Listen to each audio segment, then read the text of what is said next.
and welcome. Today, July 24, President Ferdinand Marcos Jr. is set to deliver his second State of the Nation address.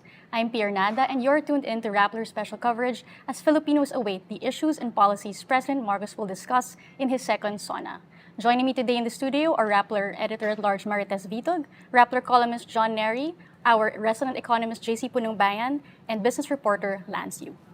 So hello everyone, and aside from that, we also have our reporters Baya Bons Magsambol, Dwight De Leon, and Jair Boliedo on the ground covering the various aspects of the SONA. And we have Ia Gozum also reporting on the protests which have been happening in Commonwealth Avenue near the SONA venue. We'll be dialing in with them later.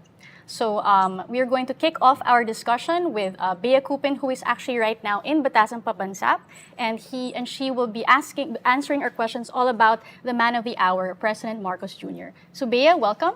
Glad to have you. Hi. Hi, Pia. Hi, Inday, John, JC, and Lance. Good afternoon. Okay, just a quick explanation. You might be wondering, bakit yung backdrop ko ganito? I'm in the Batasang Pambansa complex, but we're at Mitra Hall because it's 3:11 p.m. Nag-start na yung lockdown nung mismong main hall ng Batasang Pambansa where the SONA will happen. So that's standard procedure whenever there's a presidential event. 1 hour before, there's a lockdown, and in fact, there's no signal in most parts of Batasang at this point ahead of the SONA. So we'll try to talk to our colleagues who are also deployed all over Batasan. But again, yes, we are stuck where we are. May physical lockdown tayo because the president will be arriving shortly before 4 p.m. today. Okay, so Bea, we are about to listen at 4 p.m. We will be listening to President Marcos' second SONA. What does the second SONA mean for him at this stage of his administration?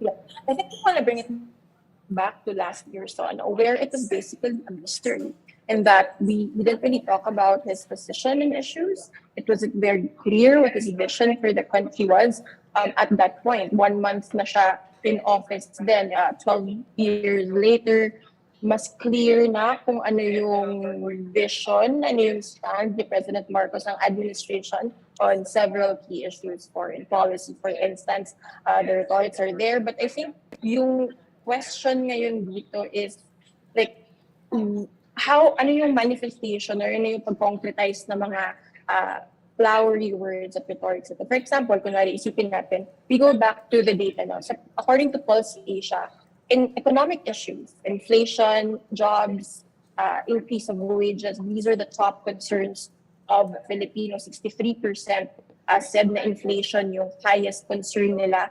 And according to that same survey, which was released in early July, yung approval of how the admin has been addressing inflation has improved steadily from 31 yung disapproval in earlier this year was at 52%. Now it's at 37%. It's a little better, but still parang ito yung pinaka-pressing concern ng Filipino nation. And I think it's also a factor of President Marcos himself, the admin himself, the admin of President Marcos has put an emphasis on issues like the prices of goods, wages ng common Filipino, and it also doesn't help, or it should have helped, that he is the agriculture chief. Diba? Parang that's part of his mandate as agriculture chief, to make sure that the supply of goods is steady and the prices are stable, and basically the ordinary Filipino can afford yung pagkain na yun. So I think yung iisipin natin dito, no?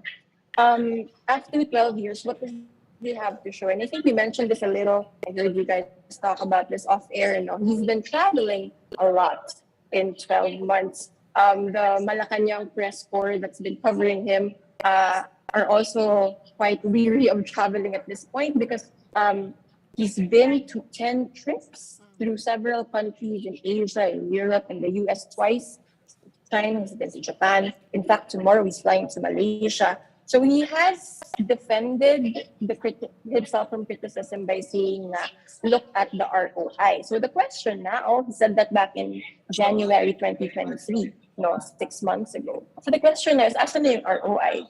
Where, we all know that presidential trips cost a lot. You can't really cut back on that, but it's been 12 months, but where's the ROI? What does the average Filipino get from those numerous trips around the world. I don't think this is a referendum per se. Obviously, it's been a year pa lang. Pero siguro reality check na rin for the Marcos administration. Na parang, it's been 12 years. 12 years, sorry, 12 months. I'd like to think he was given a grace period of sorts. Of course, he was elected by a majority in the 2022 elections. Pero parang at this point, ano na, parang check na tayo, ano ba talaga yung na-achieve natin. He has said himself, President Marcos, na progress report daw ito for his administration. So it's interesting to me later to see what he'll consider to be his achievements, right? And I think leading up to the SONA, parang a lot of the releases and pronouncements of the administration have hinted at perhaps what the focus of the SONA would be, although we haven't really briefed us on the topics or the areas of focus that Marcos will be mentioning later at the summit today.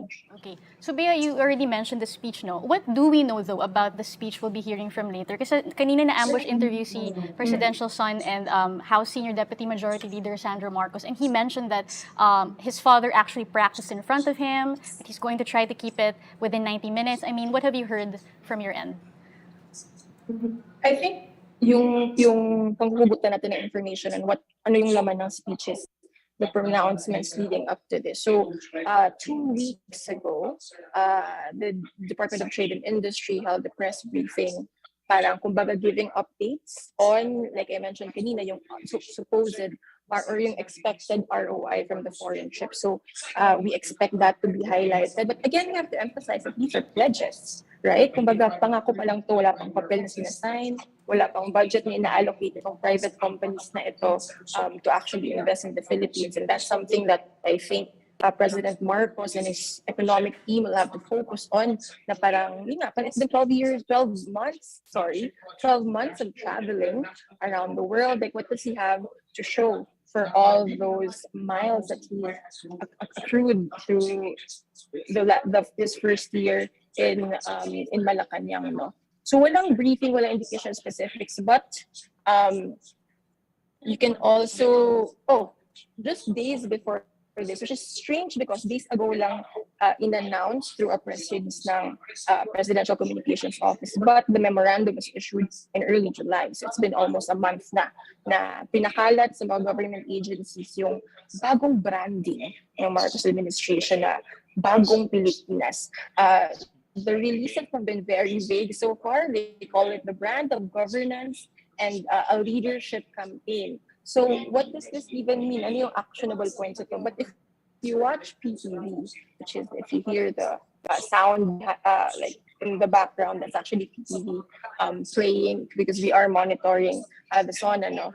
They're already using the bagong Pilipinas branding. So parang in the lead up to there, meron tayong rebranding. Pero ano yung ibig sabihin ng rebranding para sa average Filipino? Diba? Parang ano yung translation nito in terms of policy, in terms of legislative agenda? So those are things that, so I can't really answer you on what to expect, but it's more of like, they've kind of painted a picture of what to expect, but you haven't really given the specifics, unfortunately.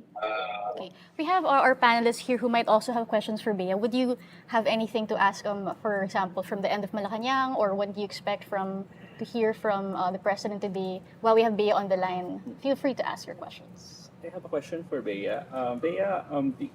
Last February, they mentioned that the total investment pledges amounted to about 3.48 trillion pesos. Have they updated that number already, and have they laid out any plan to try to follow up on all of those investment pledges? I don't have the exact numbers with me right now, but they seem to have updated yung estimate ng pledges na yun. But again, we have to emphasize na these are pledges. These are mere promises. No? Tapos parang, actually, if you go back to each trip, a lot of the meetings and a lot of the pledges during the meetings that President Marcos held with business personalities and corporations abroad, parang they weren't necessarily fresh. Some of them were decades-old plans or years-old plans. Kumbaga, nag-affirm lang sila ng mga plano when they met with President Marcos on the sidelines of his trips abroad.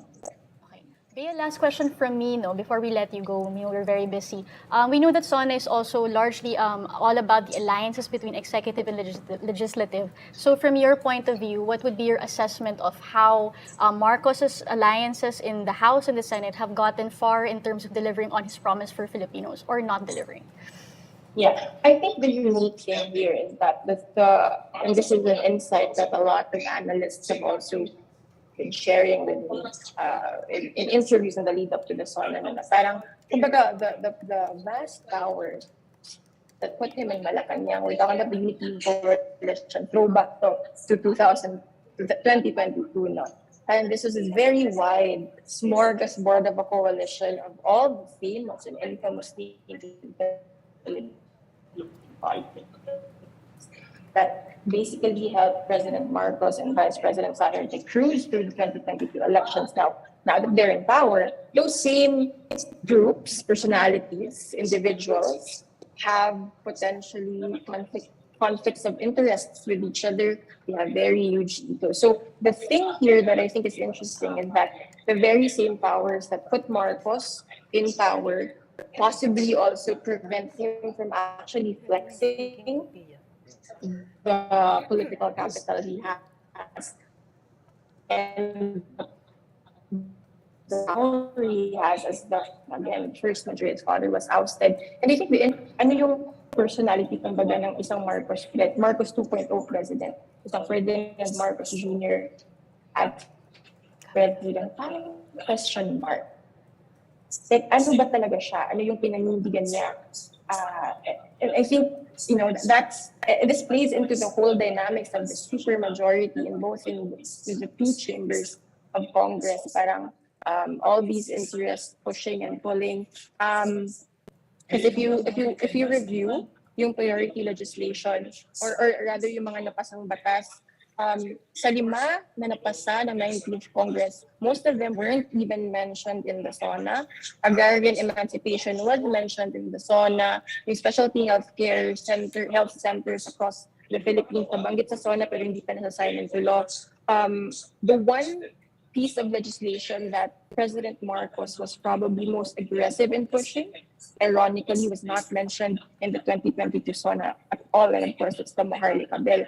And speaking about the Mahar Lake bill, parang doon mo rin nakikita yung dynamics ng 19th Congress at ng Malacanang. Parang kumbaga sa House, it sped through the House like it was nothing, right? Like, we first heard about the bill in late 2022, and next thing we know, pinasa na siya ng lower chamber, whereas in the Senate, it languished for a while, and then the moment na dineclare siya na priority legislation, it passed. So, yun din siguro, again, talking about, like I mentioned earlier, it's not a referendum so much as a check on how Marcos is handling the vast power that he has as president, but also the pressures of such a huge coalition that put him into power. Yeah. Thank you so much, Bea, for that. We'll let you go. We know you're very busy. You heard from Bea Cupin, our Malacanang reporter, who was reporting from Batasang, Pambansa, all about our updates from SONA 2023. So we have very interesting panel here with me, experts in their own fields, and I wanted to hear from you guys kung anong expectations you for SONA. What are you thinking? What is your mood now? What are you feeling as we are waiting? In a few, maybe like 30 minutes, we will be hearing from the president. What are your expectations? Me, I'll just, I have two categories, what I expect from the SONA and what I want him to say in the SONA. So first, foreign policy. He said last year that the Philippines is a friend to all and an enemy to none. But the world has changed. This was a line of Carlos P. Romulo in 1960s. So it was revived lang under Duterte. So, but Locsin made a tweak. He said the Philippines is a friend to friends, an enemy to enemies, and a worse enemy to false friends. Baka naman pwedeng update na ni President Marcos ng DFA itong mantra niya. Second, as Bea already said, I expect him to talk about rebranding Bagong Pilipinas, because last year in his SONA, he said, every brand has a story, and he wanted to sell the Philippines based on a brand. Now, what I want him to include in the SONA is our country's national security policy. Wala pa.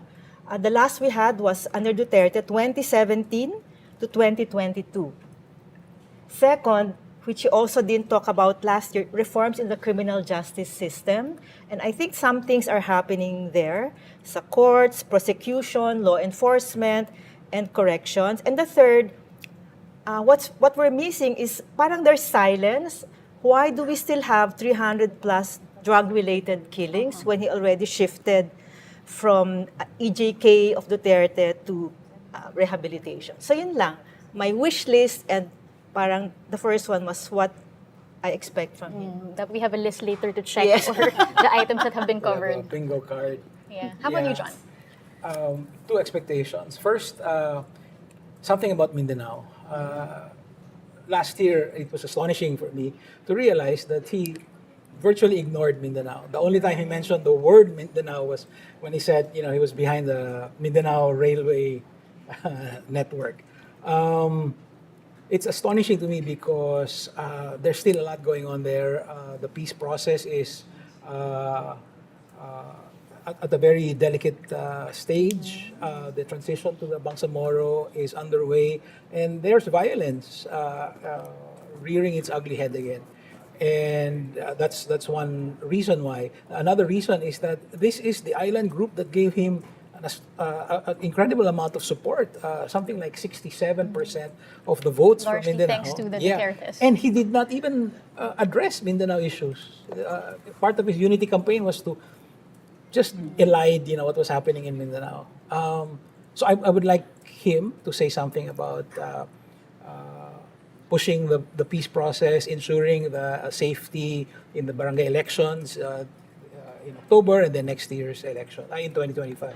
The second expectation I have is that it be a more rounded speech. Last year's speech was really a hodgepodge. No? He started immediately by talking about economic assumptions. I thought it was very strange. Daming No, numbers It's nun like eh. Yeah. he said, Statistics, we percentages. estimate that the dollar will be like this in 2020. It's like, corporate planning giving the assumptions that you base your plans on. And then all sorts of things. And he ended with a laundry list of laws that he wanted passed. I'm thinking that now he's reached the point where he would be able to put together an overall narrative, an organizing principle behind the speech. It's not just a hodgepodge or a laundry list. Okay. From the economic perspective, how about you, JC? Yes, yeah, three things. Number one, I expect there's a lot of window dressing when it comes to the economy. For example, the president will likely mention that we're the fastest or one of the fastest growing economies in the world, when in fact the statistics kind of belie that. And then they will also tout the fact that inflation has already gone down, even if actually the actions of the government have been belated. For example, they formed an interagency committee quite late, and inflation has gone down even without much action on their end. I also expect some window dressing when it comes to tourism, when in fact they are not showing the entire statistics as shown by Secretary Frasco. And then also I expect them to mention that we become a more attractive investment destination, what with the numerous foreign trips of the president. The second would be the Mahar Lake Investment Fund. Of course, they will mention that. And I expect them to say that the way it's been packaged is that it's almost a cure-all or a panacea for all of our development problems. It's expected to boost economic growth and even create 350,000 jobs, according to one senator. So yeah, I expect that as well. And then third, I expect a number of, throughout the past year, the president has been kind of triggering authoritarian nostalgia when it comes to his father's dictatorship. What with the revival of programs such as Kadiwa rolling stores, and then you have Masagana 99. He also said he wants to revive the golden age of infrastructure. And then, of course, the new slogan, Bagong Pilipinas, which kind of is similar to Bagong Lipunan back in the day. So those three things, yeah. How about you, Lance? Okay, so for Marcos, definitely he'll be talking about Mahar Lake. That'll be a big issue. But also in the realm of transportation, I think in transportation, the biggest story right now would be the rehabilitation of NAIA. And we all know that NAIA has been languishing for the longest time. And it's quite congested, and there's a need to upgrade it. And right now, he's making big progress, or the transportation department has been pushing for it to finally be privatized and to be upgraded, and they're already expecting that it could start as early as next year. So we'll see how he tackles that. Okay, speaking of Mahar Lake Fund, no, yun nga yung one of the biggest issues to pop up in our consciousness leading to the SONA. And we know that it's something that he says he thought of by himself. It wasn't in the first SONA, so this just popped in his head like for some reason that we don't know yet. But we also know that it really took fast to pass in Senate and House. Maybe may few hiccups in the beginning, but we saw that it was railroaded. And now, like, I think barely 6 months after he first mentioned it, or before we heard about it, ito na mayroon ng law about the Mahar Lake Investment Fund. John, do you think this is unprecedented, the speed by which it passed?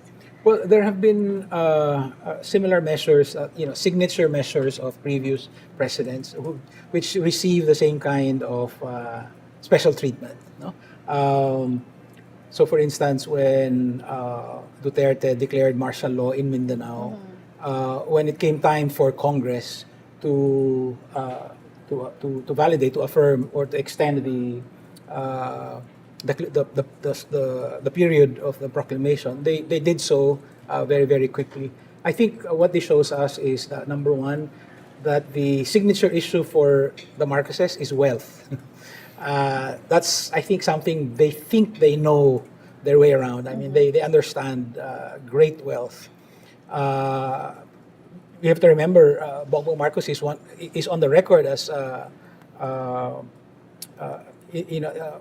representing one party in the Swiss bank accounts, all the different cases involving those accounts. So I think it's clear to me that this is a signature issue for him, perhaps the signature issue. And then secondly, the political class understands this. They were not able to get behind him. They actually wanted to present this in Davos in January, right? And my soft launch actually. And he says presented Davos. it in December, and they wanted it as a law to present in Davos. And the Senate at that point said, wait a minute, yeah. But eventually, I think the political class has come around and said, okay, this is what the president wants. Let's give him what he wants. However, I have a contrary expectation. I think he will spend only a little time here. This might, in his thinking, this is not something that really the people need to know about. So I wouldn't be surprised if he devotes maybe a short paragraph to it. And he's going to Malaysia Tomorrow. Yes. and he's going to pitch it there. So that's expected as reported, right? And we have to remember, Pia, let's just remind our audience what Mahar Lake means. Oh, yun yung name of the unit supposedly led by his father, Correct. his late father. Non-existent, so it's a big fraud. So this is a fraudulent fund. Let's see. Kasi No, what but are they the know. next steps? What are the next steps for this Mahar Lake Fund? The law is there. What have the economists been saying about it? Well, economists actually commented quite late as well, because all of us were really waiting for a better version of this. Many of us were really giving the benefit of the doubt when this was passed by the House late last year. However, actually, it arguably worsened with the legislative process in the Senate. For example, all of the governance problems have not been fixed. For example, all of the members of the board of the Mahar Lake Investment Corporation are presidential appointees in violation of the Santiago principles, and many other issues, the timing as well. So I think many economists have resigned to the fact that, this is a pet project of the president. This will really push through. However, this does not remove many of the red flags that have been pointed out. Right. How about you, Lance? What are your thoughts? And I think what's important to remember right now is that it's already been passed, so we already have the groundwork laid, and the most that we can do for now, at least, is to making sure those safeguards work, to make sure that the good governance principles that Marcos says that is in the bill are actually followed, and that right now what's happening is they're already starting to look for officials and people to staff the MIC, the Mahar Lake Investment Corporation.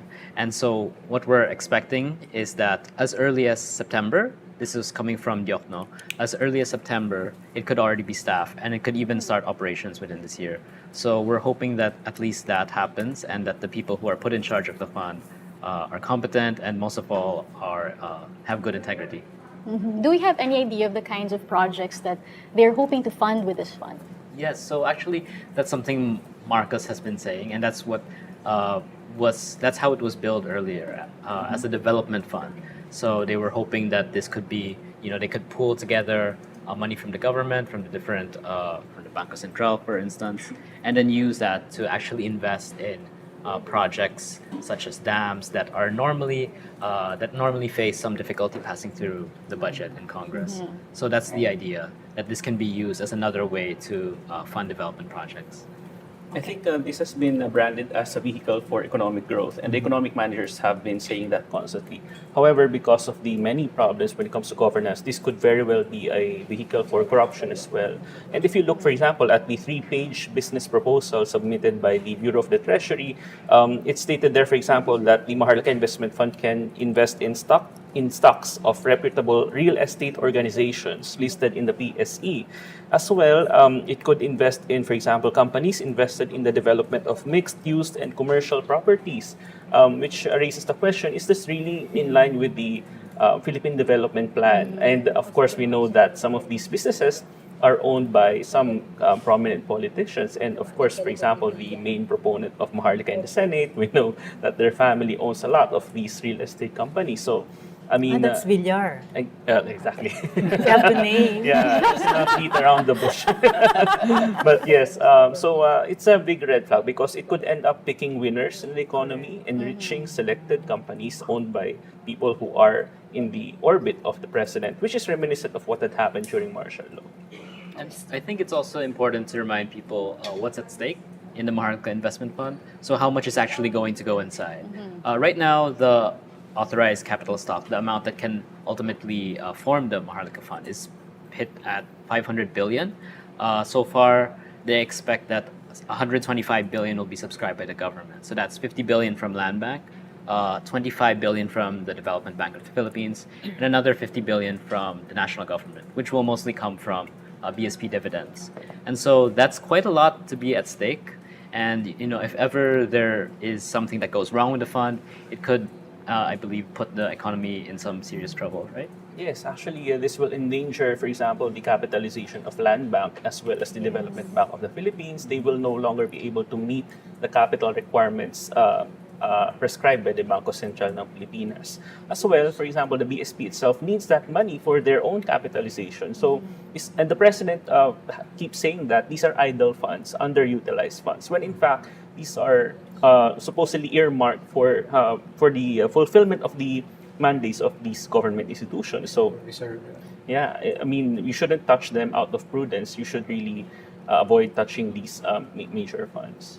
Okay, thank you for that. No? So we also want to talk about how the SONA is a political act. It's one of the key political events of the year. And we know that in the House, there have been a lot of squabbling. There have been issues between the House Speaker, Martin Romualdez, and also former President Gloria Macapagal-Arroyo, and even Vice President Sara Duterte has dipped in her fingers in the squabble. So, talking about that, do you expect Marcos to do some political signaling here? Sara Duterte has tried to assure everyone that the alliances remain strong, that Marcos is still looked upon as someone who can unite all of these politicians. What do you think? What will happen in the SONA in terms of political angling?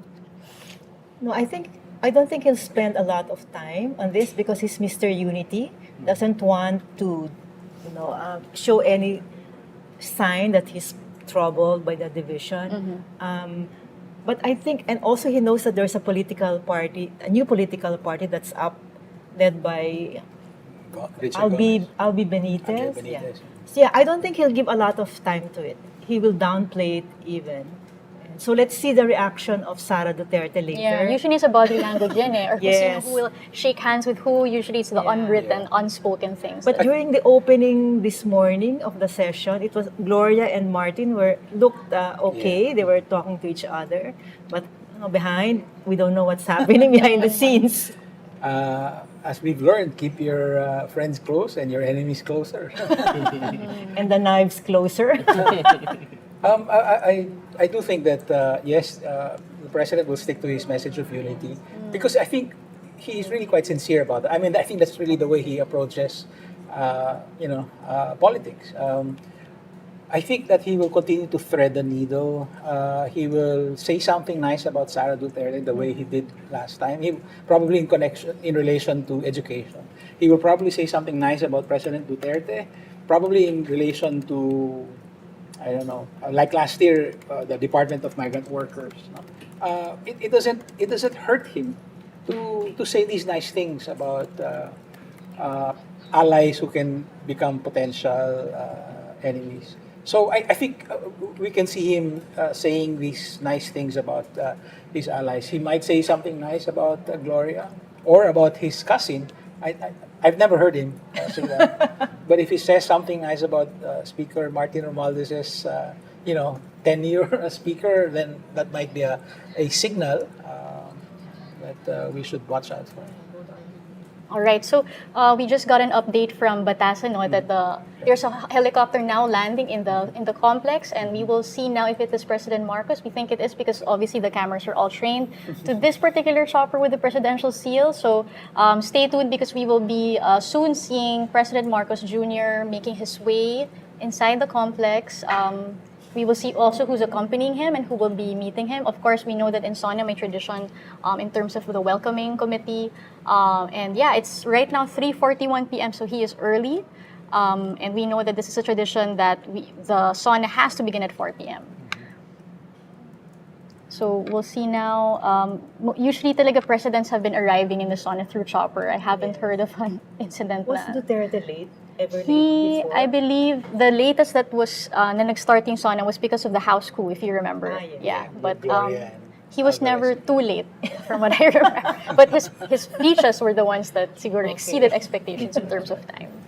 I found it interesting that Sandro says or claims that his father wrote the speech. Last year. No, this Right now, like in the ambush interviews in the Yeah, I didn't catch that, but I read the summary. That in the chance interview, he said, "Oh, my father wrote the speech and he practiced it in front of me." And I find it very interesting because, first of all, it's clear that we're past Duterte. Okay, Sara could never have said that about her own father, right? Although, of course, we ended up hearing. All right. Yeah. But sige, just to interject really quickly, but we can already see President Ferdinand Marcos by the door. But yeah, going back to Duterte, no, he actually also did practice, but it was Yeah. usually with the PCOO staff or his the staff in Malacanang. So I've never heard of very close. No, you can really see how close Sandro Marcos is to what's happening in Malacanang, like hearing the SONA. Yeah, but I the doubt draft to that the his SONA. father wrote the speech because these No, are actually, it's been said of every president except Duterte. And that's what I'm worried about, that this is a way of normalizing the Marcoses, right? So Okay, it's just so- like magsaysay or makapagal or Noynoy Aquino. Somebody will tell you, he actually wrote most of the speech. So here we have President Marcos making his way inside Batasang Pambansa. He's already in the complex. He just landed. And he's by himself. He's not with the First Lady, Lisa Araneta Marcos.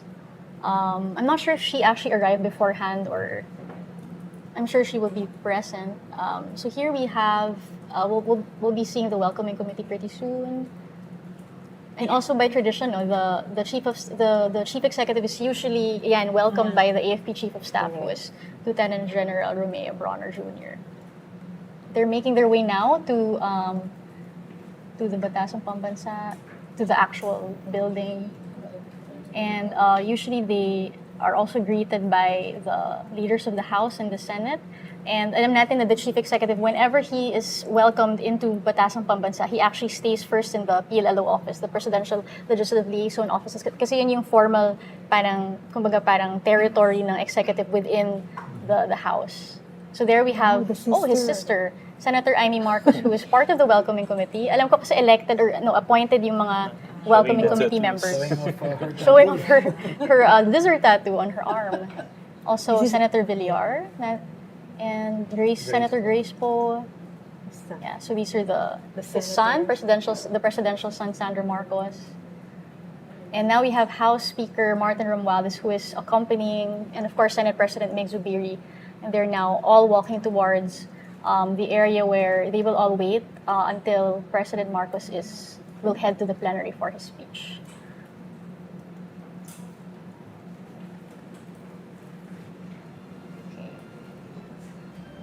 Here they are making their way inside. There is there's First Lady. See, First Lady Lisa two other Arnetta sons. Marcos is here. And the two other sons are also here. So time check, no, 3:45. Everyone is ready. They're waiting for the president. They're waiting for the speaker and the Senate president. I think they lifted health protocols na. No? Yes, because over the weekend, no, President Marcos Yes. lifted the public emergency. So ngayon wala na nakamask. It's actually very strange to see, like back to normal halos na wala na mga Antigen vaccine. test. Yeah. So it's really like you can see how things are different. I haven't seen the vice president. Have you Yes. seen the vice president? No. All right. So That's Gloria Macapagal. So while we wait for the SONA to begin, we also have with us Iya Gozum, who is reporting from Commonwealth, and she has been covering the protests there. Iya, may we get the mood, no? What is the morale of the protesters now, given this, right before, maraming controversies and issues that developed before, leading up to the SONA? Hi, Pia. So, nandito nga tayo ngayon sa Commonwealth Avenue, no? Kanina pa nagtapos yung mga protesta dito, and as far as mass protests go, syempre nandyan yung frustration, yung anger, no? But I could sense joy. I would dare say, no, joy. Kasi after the pandemic and after the 2022 presidential elections, which a lot of these groups na hindi sila okay dun sa naging resulta, no, this SONA, this People's SONA, no, this 2023 is a sort of coming together. So it's a very peaceful protest. Wala tayong nakitang violent actions or anything from the side of the police or from the side of the protesters. Very organized din. So, na-showcase din yung creativity ng mga groups dito. And around the 4,000 protesters, no, ayon sa police na nakausap natin kanina, 4,000 protesters ang nandito kanina. Okay, Iya, Iya. ano yung mga standout issues na pinag-usapan ng mga protesters in the rally? Ano yung mga top of mind nila? Yes. Very economic yung yung atake this year. So usapin ng trabaho, livelihood, kabuhayan, yung pagtaas ng presyo ng mga bilihin. And in connection with that, no, syempre yung mga alleged cartels, no, connected sa onion, sa sugar, and ito, kaya mataas yung pressure and kaya rin pinupukpok, I think, ng mga groups is because these issues spill over to the fact na yung presidente natin ngayon, yung concurrent agriculture secretary. So, ayun, no, we have these gut issues, and then on the other hand, very particular, no, yung pinag-uusapan kanina sa panel is the Mahar Lake Fund. So, a lot of the protesters were saying na tama ba yung priorities ng presidente, grappling, no, with the fact na napakabilis ipinasa nitong Mahar Lake Fund. Meanwhile, the calls, the demands of these groups have been there for the past administrations at wala pa nangyayari. So, yes, we have this economic, these gut issues, and then we also have the Mahar Lake Fund. Pia? Okay.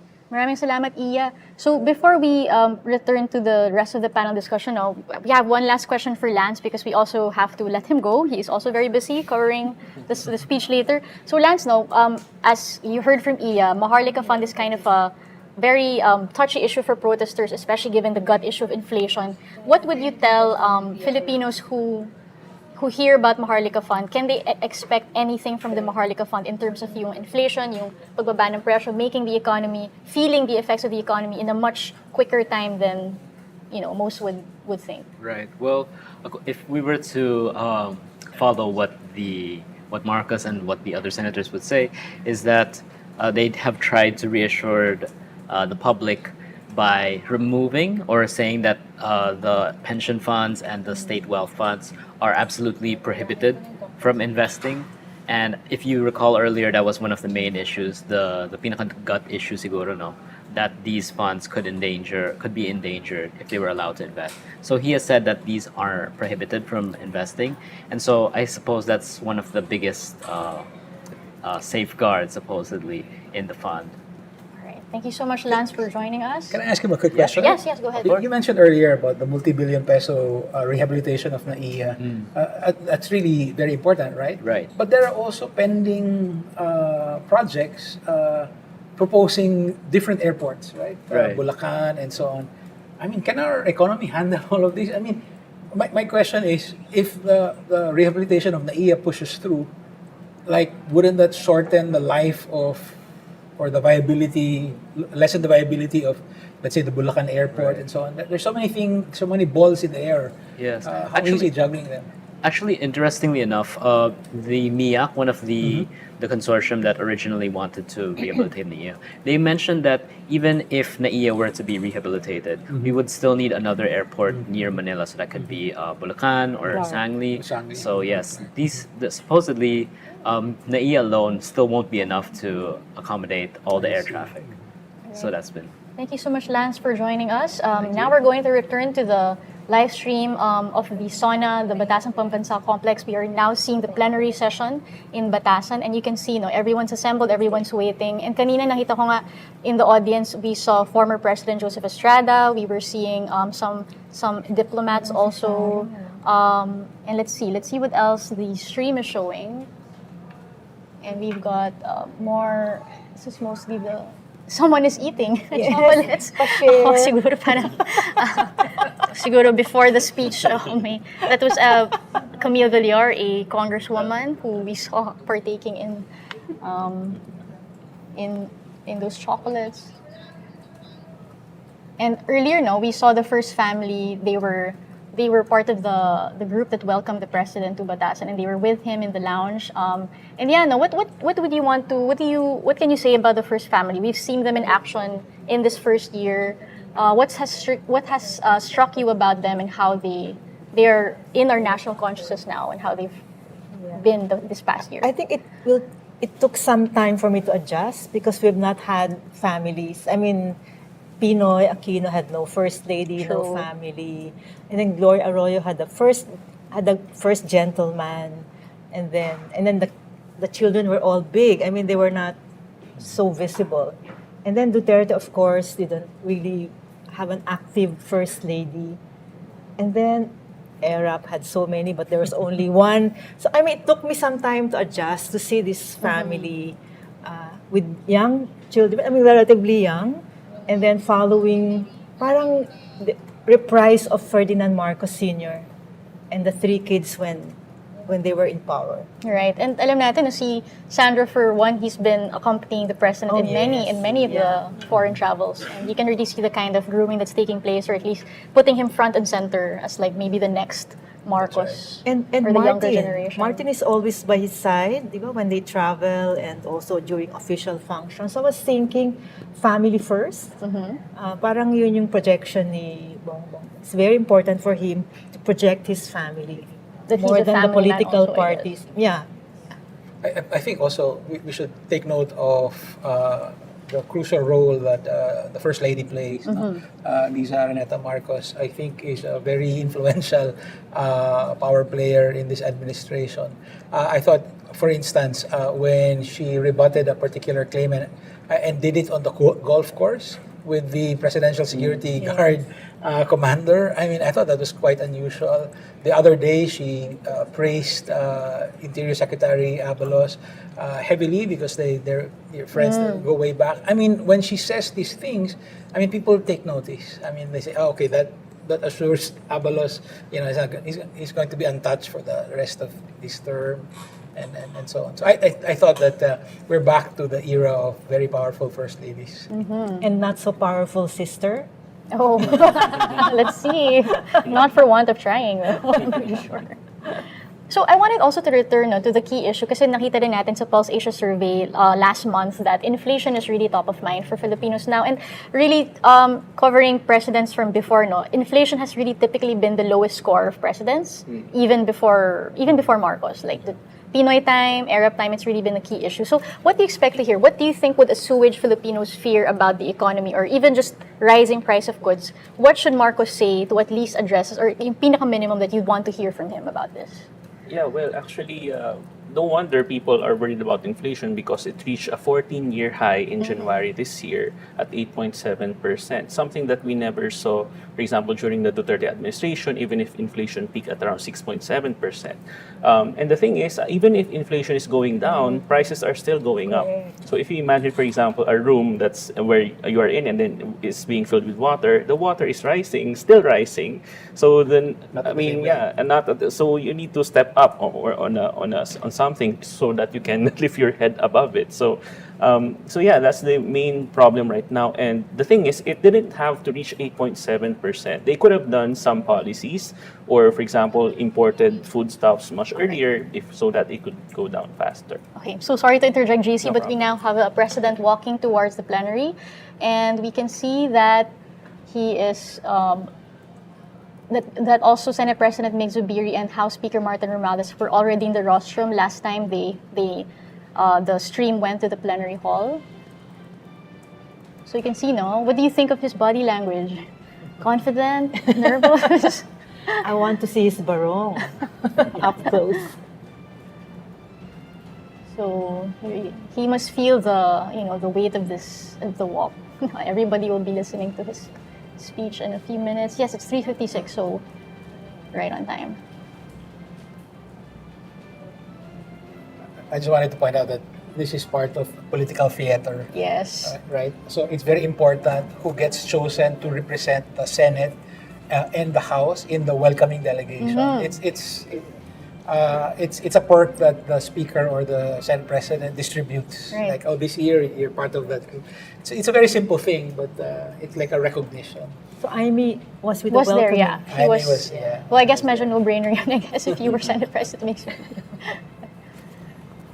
Okay, we saw a small smile from the President. He's waving at probably supporters or staff in the building.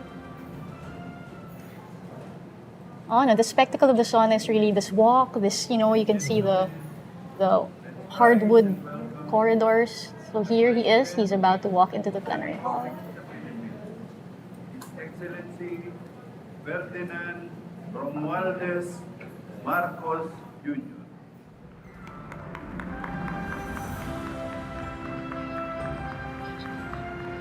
This feels so good, no? Redemption. Oh, you can see even yung choice of the camera angle from the bottom and closely following him from behind. Who's directing this? There was a fuss about it's no longer Paul. I am not sure actually, but yeah, talagang it's key these anglings. Right, and we can see here Lisa Araneta Marcos is right beside former President Joseph Estrada. And we see They didn't shake the hand Vice of President the Sara. No, I couldn't see her. Is she there? Wait.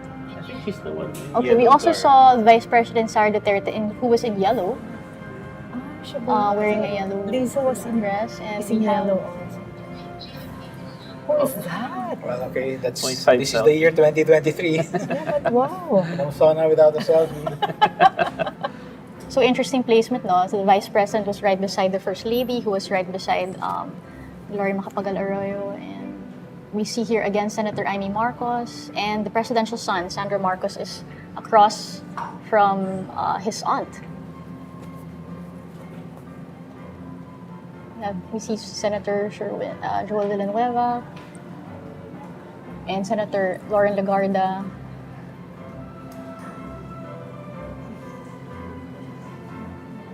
We see former spokesperson Harry Roque, presidential spokesperson Harry Roque.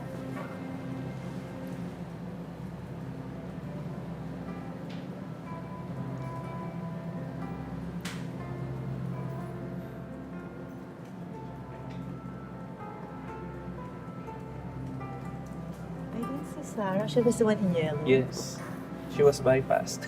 Really? Yeah, she. There wasn't much camera, time on her actually. I also almost did not Hindi daw see sila her. Hindi sila nagkamali. That's very telling. I know. Or naman na-miss niya. All right, so the Senate Pwede President ka. and House Speaker are now with President Marcos in the rostrum, and will be opening the ceremony. Right, so given that the speech is about to start, the panel will wrap up its pre-SONA discussion. We'll be back later, and now we'll give you the chance to watch the SONA. Nice and time. Thank you. On the part of the House of Representatives, the joint session is called to order. Please remain standing for the singing of the Philippine National Anthem to be led by Ms. Lara Marie Moscardon Maige.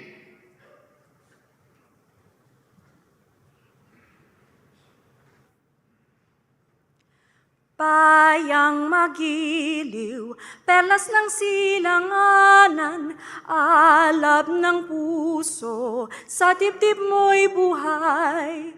Lupang hinirang, duyan ka ng magiting, sa manlulupig, di ka pasisiil, sa dagat at bundok, sa simoy at sa langit mong bughaw, may dilag ang tula at awit sa paglayang minamahal, ang kislap ng watawat mo'y tagumpay na nagniningning, ang bituin at araw niya kailan pa may di magdidilim, lupa ng araw ng luwalhatit pagsinta, buhay ay langit sa piling mo. Aming ligaya na pag may manghahapi ang mamatay ng dahil sa'yo.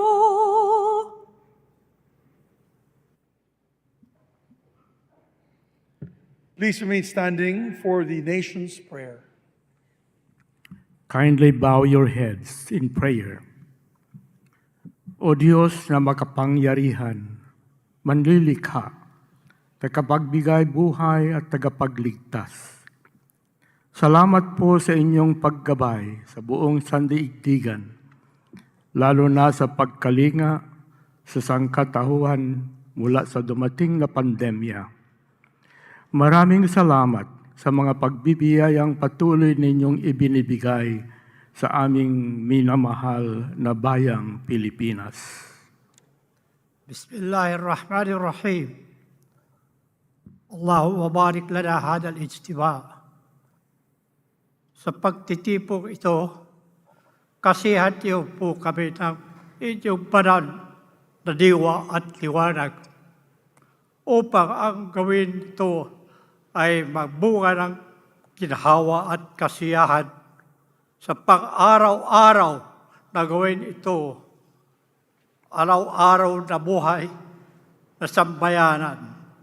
Salamat po sa muling pagsigla ng aming ekonomiya sa pag-unlad ng agrikultura at turismo, pag-inam ng education at pangkalahatan pang-agat ng ibang sektor ng serbisyo, production at pangangalakal na nagbibigay sa amin ng pagkain at kabuhayan. Rabbana atina fid dunya hasanatan wa fil akhirati hasanatan wa qina adhaban nar. Walhamdulillahi rabbil alamin. Salamat po sa matibay na bigkis ng aming pamilya at lipunan.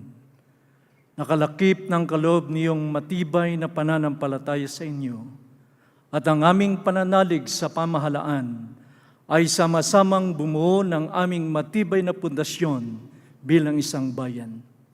Ang pamilya, pamahalaan at pananalig namin sa inyo, Ama, ang siya rin naming sandigan, kanlungan, at bukal ng lakas sa pagharap at pananagumpay sa maraming hamon ng buhay.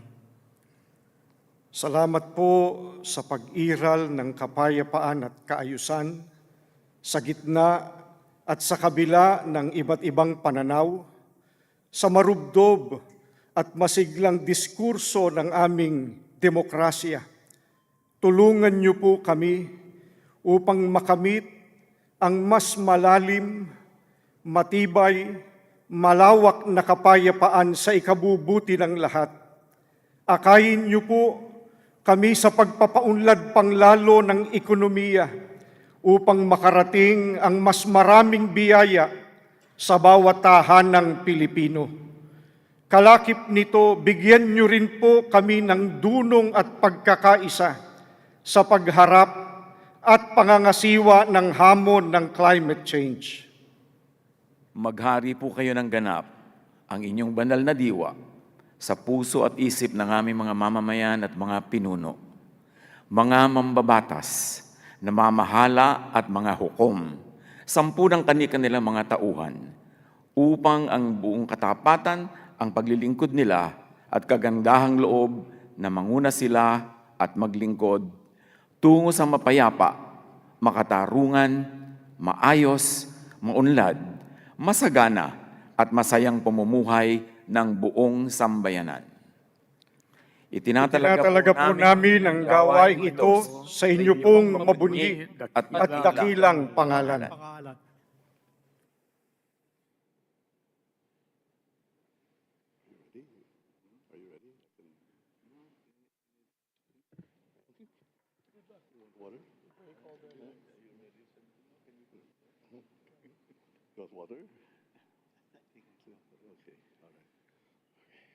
Ladies and gentlemen, honorable members of Congress of the Philippines, His Excellency Ferdinand Romualdez Marcos Jr., President of the Republic of the Philippines.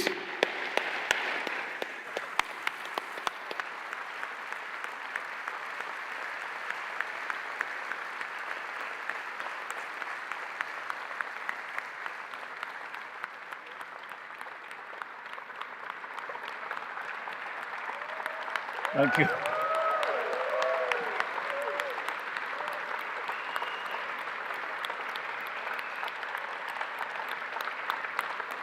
Thank you. Thank you very much. Allow me to greet Vice President Sara Zimmerman Duterte, the former presidents, our former presidents, President Joseph Ejercito Estrada and President Gloria Macapagal Arroyo, Senate President Juan Miguel Zubiri, and the honorable members of the Senate, House Speaker Ferdinand Martin Romualdez, and the honorable members of the House of Representatives, Chief Justice Alexander Gismundo, and the honorable justices of the Supreme Court, His Excellency, Most Reverend Charles John Brown, and the esteemed members of the Diplomatic Corps, Executive Secretary Lucas Bersamin and the members of the Cabinet, First Lady Luis Araneta Marcos,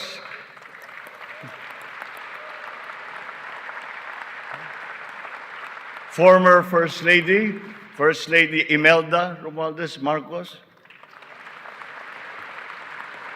other distinguished guests, mga minamahal kong kababayan, ladies and gentlemen, magandang hapon po sa inyong lahat. 1 year ago today, I stood here before you, setting forth the plans that we have to improve our economy, bring jobs to our people, improve the ease of doing business, recalibrate our educational system to adapt to the new economy, lower and rationalize energy costs, boost agricultural production, enhance healthcare, and continue social programs for the poor and the vulnerable. Let me now report to the people on the successes that we can now lay claim to, and also the challenges that we continue to face. Last year, we emphasized certain strong headwinds that were confronting us along with the rest of the world in our post-pandemic economic recovery. And the biggest problem that we encountered was inflation. Maraming kaganapan sa mundo ang nakapagpagulos sa maayos na takbo ng pandaigdigang merkado. Bukod sa digmaan sa Ukraine, naroon ang patuloy na epekto ng pandemya. Pinalala pa ito ng pagbabawas ng produksyon ng mga bansang pinagkukuhanan natin ng langis. Nang tumaas ang presyo nito, Nagsunura na rin ang presyo ng iba't ibang bilihin, ang gasolina, ang kuryente at ang pagkain. Ramdam sa buong daigdig, pati na sa Pilipinas, ang naging pagtaas ng mga presyo ng bilihin noong mga nakalipas na buwan. Sinuri nating mabuti ang sitwasyon. Sa tulong ng ating mga ekonomista, nakapagbalangkas tayo ng mga polisiya na magsisilbing pundasyon ng ating ekonomiya sa mga susunod na taon. Ito ay nakasaad sa ating medium-term fiscal framework na sinuportahan ninyo sa Kongreso. Kasabay nito ang paglulunsad ng mga estratehiya na mapalakas sa kakayahan ang ating mga kababayan at mga sektor ng ating ekonomiya. Nakakita po tayo ng magagandang resulta. While the global prospects were bleak, our economy posted a 7.6% growth in 2022, our highest growth rate in 46 years.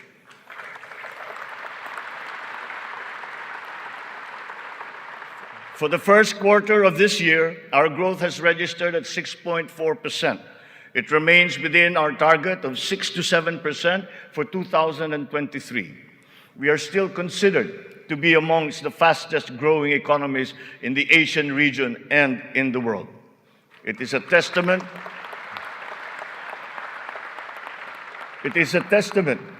to our strong macroeconomic fundamentals. Our financial system, the nerve center of our economy, remains strong and stable. Banks, the transmission arms of our monetary policy, have strong capital and liquidity positions. Stimulated by the relaxation of pandemic restrictions, transactions once again have flourished alongside the booming e-commerce that was undeterred by the pandemic in 2022. The digital economy contributed 2 trillion pesos, the equivalent of 9.4% of our GDP. The economy is revived and rejuvenated, backstopped by a favorable enabling environment and the strong rule of law. This year, the World Bank projects a 6% overall growth rate, well within the range of our targets for the year. It is anchored on strong local demand, underpinned by consumer spending, and draws strength from the BPO industry and, of course, the steady flow of remittances and the continuing jobs recovery. Inflation rate is moving in the right direction. From 8.7% in January, our inflation has continued to ease up in all regions, settling now at 5.4% for June. What this means is that in spite of all the difficulties, we are transforming the economy. We are stabilizing the prices of all critical commodities. According to the Bangko Sentral, inflation is expected to ease further by the close of the year and projected at 2.9% by 2024.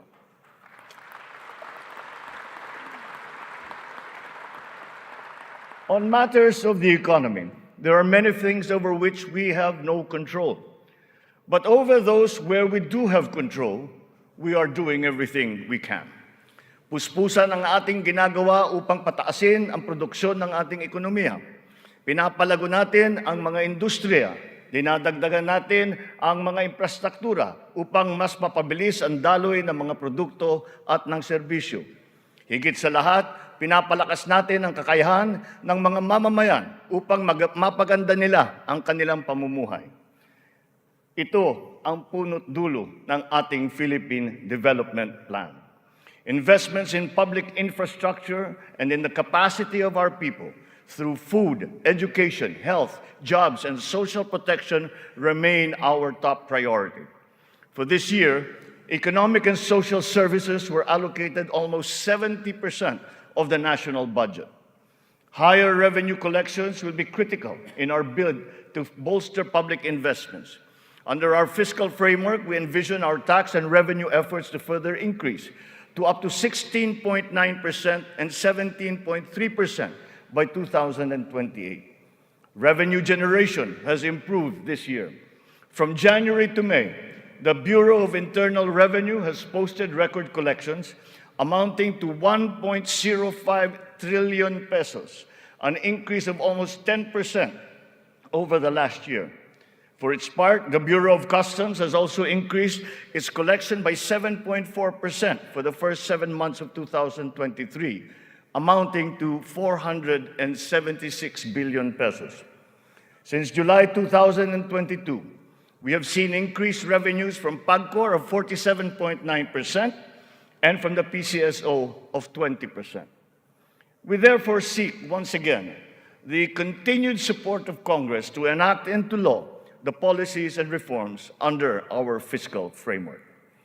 Sa mga nakalipas na buwan, nakita natin ang pagbaba ng presyo ng bilihin sa iba't ibang mga sektor. Napatunayan natin na kayang maipababa ang presyo ng bigas, karne, isda, gulay at asukal. Malaking tulong ang Kadiwa Store na ating muling binuhay at inilunsad. Ang layunin ng Kadiwa ay pag-ugnayin ang mga magsasaka at ang mga mamimili. Walang iba pang namamagitan. Wala nang dagdag, dagastos at patong. Maganda ang kita ng magsasaka, nakakatipid din ang mga mamimili. Sa mahigit 7,000 kadiwa na idinaos sa buong Pilipinas, 1.8 million na pamilya ang nakinabang sa mababang presyo ng bilihin. Sa kabuuan, halos 700 milyong piso ang naging benta ng mga ito na nakapagbigay ng hanap buhay sa mga membro ng mahigit 3,000 na kooperatiba at samahan. Maganda ang nakita nating resulta, kaya papalawigin pa natin ang Kadiwa sa buong bansa. Kamakailan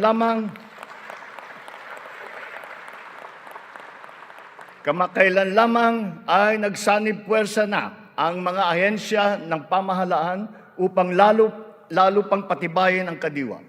Katuwang natin dito ang buong sektor ng agrikultura at ang lokal na pamahalaan. Our aim is to boost our local agricultural production through consolidation, modernization, mechanization, and improvement of value chains, augmented by timely and calibrated importation as needed. Nakita nating tumaas ng 2.2% ang sektor ng agrikultura sa unang 3 buwan ng taong ito. In our quest for food security, our methods are now more guided by science and the balance of nature, so that production is both sustainable and responsible, benefiting both this and future generations. Our fisheries codes must be revised to incorporate and strengthen science-based analysis and determination of fishing areas. This approach will protect both the interests of our fisherfolk and our fisheries and aquatic resources. To this end, we will seek the support of Congress to amend the code to guarantee sustainable development of our fisheries sector in harmony with environmental balance.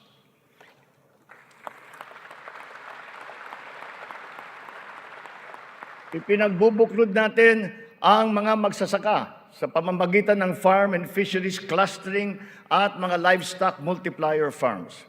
300 cluster na ang ating natukoy na binubuo ng halos 900 kooperatiba at may lawak na mahigit na 200,000 hektarya ng bukirin. Upang mas mapabilis at mas mapadali ang pagbuo ng kooperatiba, kakailanganin natin ang suporta ng Kongreso na maamyendahan ang Cooperative Code. Sa pamamagitan nito, unti-unting lalakas ang kanilang produksyon at puwersa sa merkado. Totoo ang kasabihan, mas malapas basta't sama-sama. Pinapalawak natin ang kanilang kaalaman sa makabagong mga teknolohiya at pamamaraan. Isa na rito ang paggamit ng biofertilizer na gawa sa Pilipinas at subok din at maaasahan. Sa balanced fertilizer strategy, gaganda ang ani ng mga magsasaka. Hindi na nila kailangan pang umasa sa mas mahal at imported na fertilizer. Bilang tulong sa mga magsasaka, namigay ang pamahalaan ng mahigit 28,000 mga makabagong makinarya at mga kagamitan sa iba't ibang dako ng Pilipinas. Sa ilalim ng iba't ibang mga programa ng kagawaran ng agrikultura, namigay ang pamahalaan ng mahigit na 50 milyong binhi ng palay, mahigit 1 milyong binhi ng mais, at sari-saring mga binhi ng gulay. Nagpamigay tayo ng mahigit 100,000 binhi ng nyug at nagpatanim sa halos 10,000 hektarya ng lupa sa buong bansa. Lahat ng mga binhing ito ay makabago, hybrid at mataas ang kalidad. Sa naging pagtaas ng presyo ng gasolina at pataba, nagdala ng kaunting ginhawa ang mga fuel at fertilizer discount vouchers na ating pinamigay sa mga nahihirapang magsasaka. Ang mga natanggap nating donasyon na pataba mula sa China, pinimigay na natin kaagad sa kanila. Isa sa mga dahilan ng pagtaas ng presyo ay ang mga smuggler, mga hoarder at mga nagmamanipula ng presyo ng produktong agrikultural. Hinahabol at ihaabla natin sila.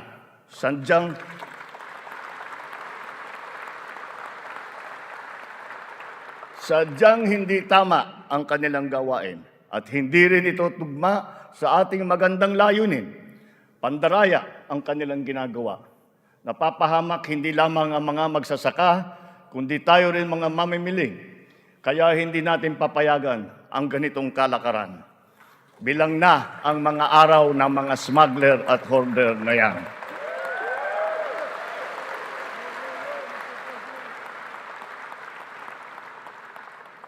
Mahalaga ang infrastruktura para masuportahan ang may 14 na milyong hektarya ng sakahan. Inayos natin ang geo-agri-map ng mga farm-to-market roads ng buong bansa upang maidugtong mabuti ang mga sakahan sa mga pamilihan. Alinsunod dito, karagdagang 600 kilometro ng mga FMR ang ating nilatag sa iba't ibang panig ng bansa. Binigyan din natin ng patubig ang mahigit na 49,000 hektarya ng bukirin sa buong Pilipinas. Nagpagawa tayo ng halos 4,000 mga karagdagang fabrication lab, production at cold storage facility na magagamit ng lahat.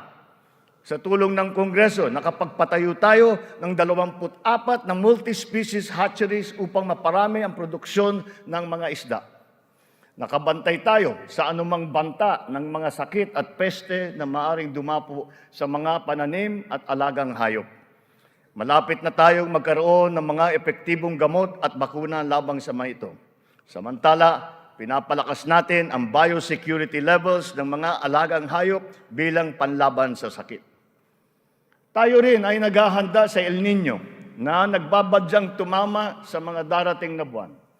Nagsimula na tayong maghanda at ang mga buffer stock at ang mga kagamitang patubig ay hinahanda na. Kung kinakailangan, magsasagawa pa tayo ng cloud seeding upang makapagdala ng ulan. Kasabay ng lahat na ito, hinihimok din natin ang ating sambayanan na magtipid ng tubig para sa malawakang paghanda sa banta ng tagtuyot. Tulad ng ating ipinangako, ipinagpatuloy natin ang reformang pansakahan. Mahalagang haligi ito ng sektor ng agrikultura na ating inaayos. Nitong nakalipas na taon, mahigit 70,000 titulo ng lupa ang ginawad sa mga benepisyaryo ng reformang agraryum.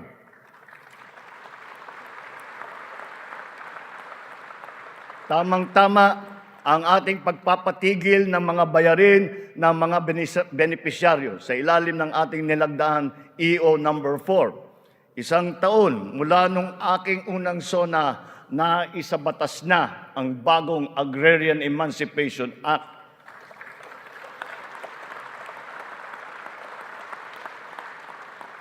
Dahil dito, ang 57 billion piso ng utang na pinapasan ng mahigit 600,000 benepisyaryo ay tuluyan ng nabura.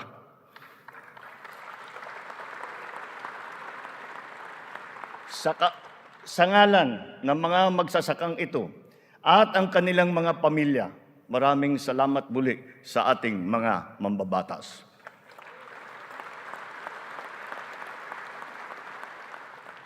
Ang tubig ay kasing halaga rin ng pagkain.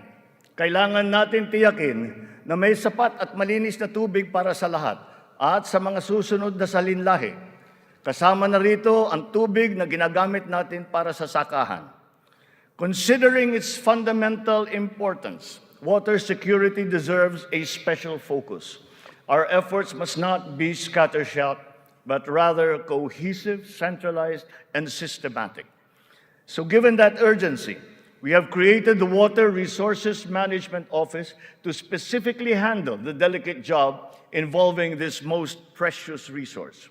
Nakikipag-ugnayan tayo sa Kongreso upang maipasa ang batas para sa pagbuo ng isang Department of Water Resource Management.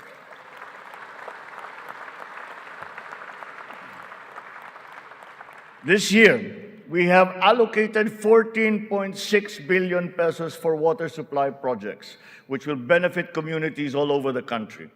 Recently, the water supply of NCR and Rizal received a significant boost from the first phase of the Wawa Bulk Water Supply Project. The water supply will increase as the project enters the second phase. We have installed 6,000 rainwater collection systems across the country in preparation for the looming dry spell brought about by El Nino. One of the keys to continuing economic growth is infrastructure development. So we will build better and more. Our 8.3 trillion peso Build Better More program is currently in progress and being vigorously implemented.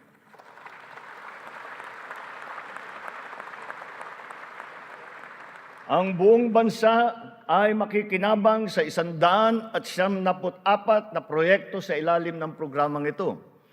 Hindi lamang natin pinapagpatuloy ang mga nasimulan ng mga proyekto, lalo pa natin pinapalawak. Kaya naman, ang 123 proyekto dito sa Build Better More program ay bago. The flagship projects cover investments in the areas of physical connectivity, water resources, agriculture, health, digital connectivity, and energy. Physical connectivity infrastructure, such as roads and bridges, seaports, airports, mass transport, account for 83% of this program.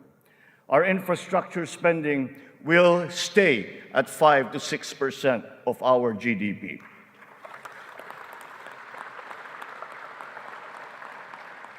The underlying logic to our infrastructure development is economic efficiency. We are opening up all gateways to mobilize goods and services at less cost and in less time, and ultimately to drive the economy forward. Our road network plans must link not only our 3 major islands, but all prospective sites of economic development. The 1,200-kilometer Luzon Spine Expressway Networks program will effectively connect Ilocos to Bicol from 20 hours to just 9 hours of travel.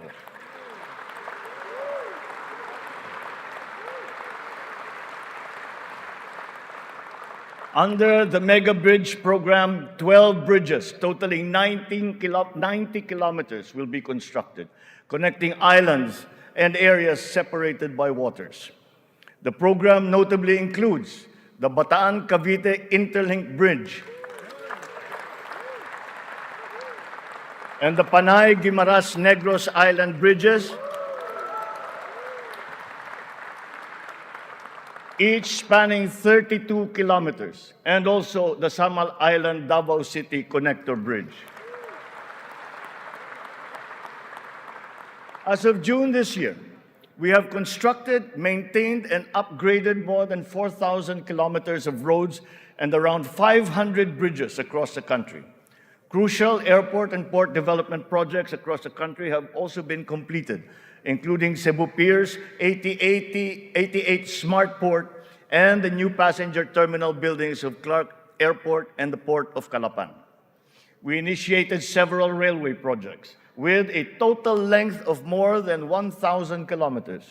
Notably, the southern leg of the North-South commuter railway system is now in full swing. In a few years, travel from Pampanga to Laguna will be reduced from 4 hours to just 2.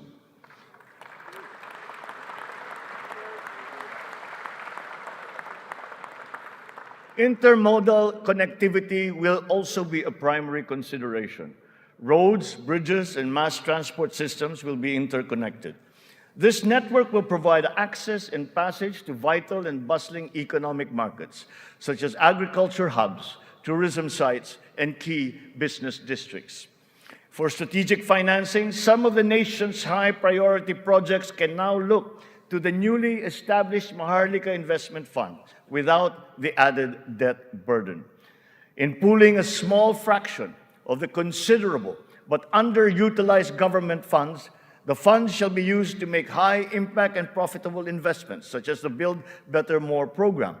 The gains from the fund shall be reinvested into the country's economic well-being.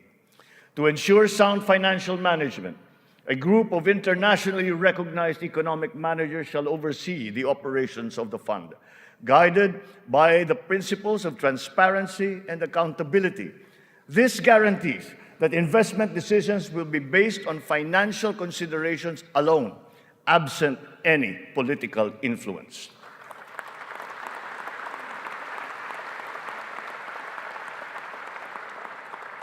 The funds for the social security and public health insurance of our people shall remain intact and separate. Owing to favorable market conditions, the price of crude oil has stabilized. Since last year, gasoline and diesel prices have gone down by 18% to 29% respectively. We have built 8 new additional power plants. This brings to 17 the total number of power generation facilities that have been switched on across the country since last year, substantially increasing our energy production by 1,174 megawatts. Alongside power generation, we are also as relentless in pursuing total electrification. Since my assumption into office, almost 500,000 homes have been given access to electricity. We will spare no effort to achieve full household electrification by the end of my term. 100% is within our reach. When it comes to energy, renewable energy is the way forward. We are aggressively promoting renewables so that it provides a 35% share in the power mix by 2030, and then on to 50% by 2040. To accelerate the realization of this green energy goal, we have opened renewable energy projects to foreign investments. Since last year, an additional 126 renewable energy contracts with a potential capacity of 31,000 megawatts have been awarded. To date, we have over 1,000 active projects spread all over the country. 299 of these are solar, 187 are wind, 436 are hydroelectric, 58 biomass, 36 geothermal, and 9 are ocean-powered. The Malampaya project has been a boon to our country, energizing 20% of Luzon. The renewal of the contract guarantees continued revenues and energy production for another 15 years. But aside from Malampaya, we will also push for more gas exploration in other parts of the country. The national government has also partnered with the BARM in regard to energy exploration and development, and also its utilization within its territorial jurisdiction. We therefore expect to see renewed investor interest in its promising sites. We finally have a unified national grid with the interconnection of the Luzon, Visayas, and Mindanao grids. The one grid, one market will enable more efficient transfers and more competitive pricing of electricity throughout the country. However, 68 grid connections are much delayed, according to the ERC's count. We are conducting a performance review of our private concessionaire, the National Grid Corporation of the Philippines. We look to NGCP to complete all of its deliverables, starting with the vital Mindanao, Visayas, and Cebu Negros Panay interconnections.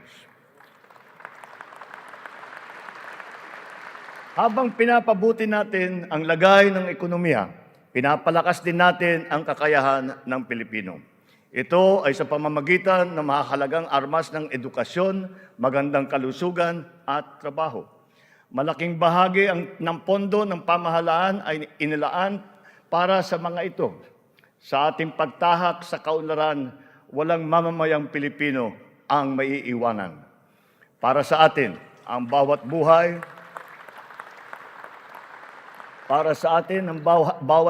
ay mahalaga. Ano man ang edad, kasarian, pangkat, relihiyon o pisikal na kondisyon, sila ay kukupkupin at tutulungan. Naglalaan tayo ng sapat na pondo para sa mga paglingap ng mga lubos na nangangailangan. Layunin natin na sila ay makabangon, mabigyan ng sapat ng kakayahan at maging produktibo. Hindi lamang DSWD, kundi pati ang DOLE, ang DepEd, TESDA, CHED ay tumutulong sa ating mga kababayang nangangailangan. Ang AIX, TUPAD, TVET for Social Equity, Social Pension for Indigent Senior Citizens, at ang Cash for Work para sa mga PWDs ay ilan lamang sa mga mahahalagang programa ng pamahalaan para sa kanila. Nariyan din ang Integrated Livelihood Program Kabuhayan upang matulungan ang mga maliliit na negosyo. We are inclusive in our pursuit of social protection. The pension of the military and the uniformed personnel is as important, as urgent, and as humanitarian as that of all other civilian Filipino employees. Efforts are underway to make it fully functional and financially sustainable. We are once again working closely with Congress to ease the transition from the old system to the new one, so as to be able to guarantee that no effects are felt by those in the uniformed services.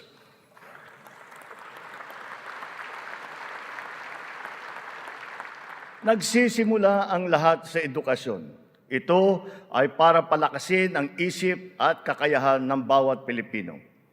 Ang ating butihing Vice Presidente na kalihim din ng kagawaran ng edukasyon ay tumutulong upang tiyakin na ang bawat batang Pilipino ay mabibigyan ng nararapat at kalidad na edukasyon.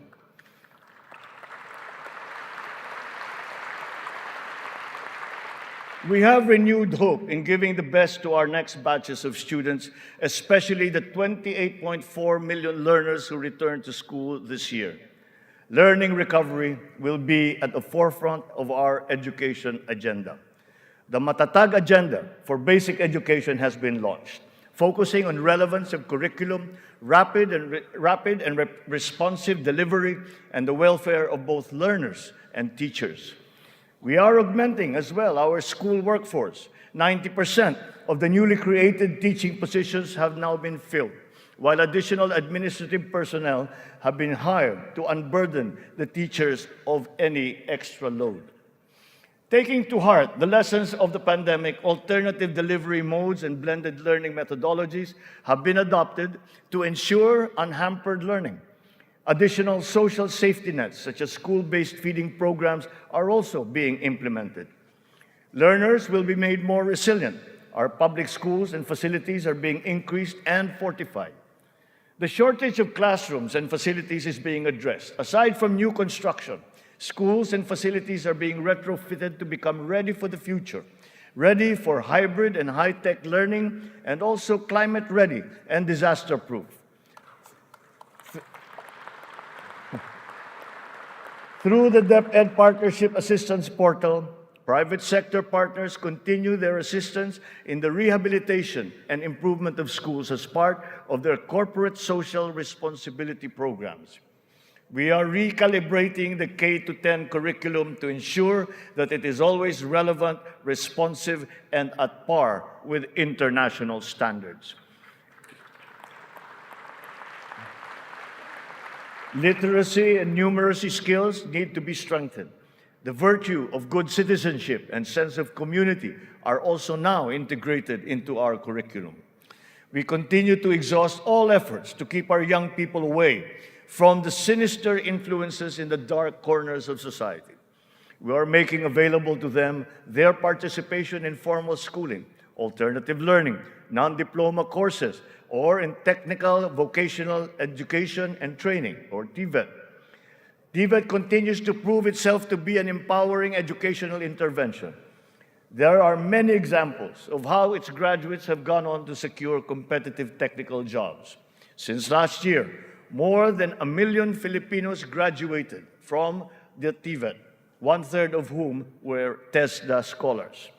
More and more of our higher education institutions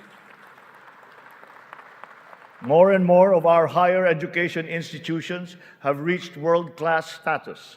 This year, 52 Philippine HEIs have been included in the World Universities rankings compared to just 15 last year. We will not let a student's financial constraints be an hindrance to his or her education. We have activated social safety nets, such as skills development training and youth employment programs. Tertiary education in state universities and colleges will remain free for our qualified students.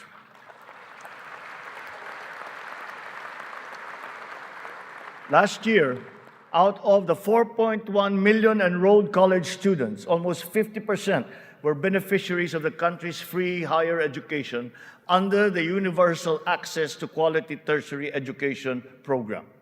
Deserving and talented students without the financial capacity to attend school will not be left behind in this education agenda.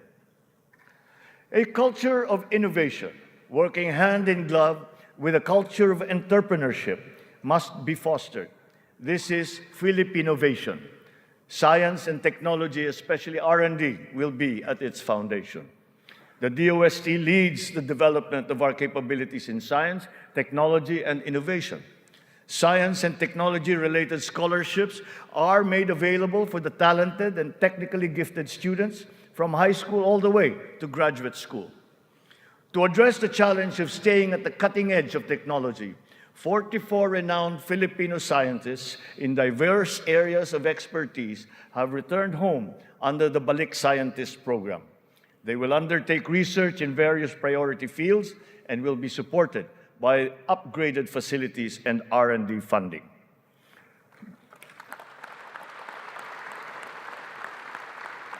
The Philippines has launched 2 additional satellites into space. Together with the first satellite, they will track weather, predict storms, evaluate soil and water supplies, analyze shifts in population, and be used for traffic management, geohazard mapping, risk assessment, and even including security and defense. Science, technology, and innovation will drive the quality and competitiveness of our workforce, as well as our manufacturing, export, creative, and service industries, in existing markets and in new ones waiting to be explored.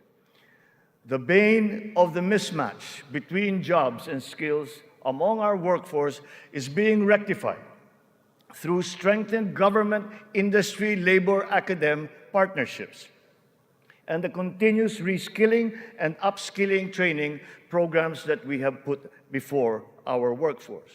For our seafarers to continue to excel, maritime education in the Philippines has been strengthened.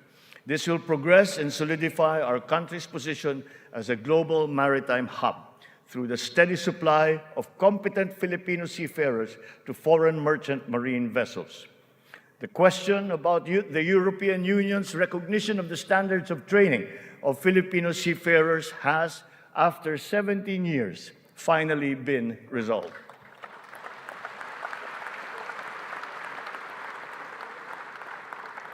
This development now effectively maintains the Filipino seafarers' distinct competitive advantage in the global shipping labor market. To address the current shortage of healthcare professionals in our country and to help us achieve our goal of universal healthcare, we are greatly expanding our medical and nursing education programs. We will push the envelope even further. We are helping nursing graduates hurdle their board exams so that they will obtain their licenses and join our pool of healthcare professionals.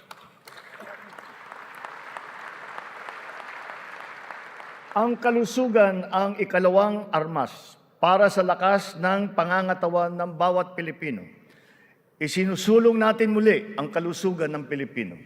We are now refocusing our health priorities, applying the lessons learned from the pandemic and addressing the weaknesses that it has exposed.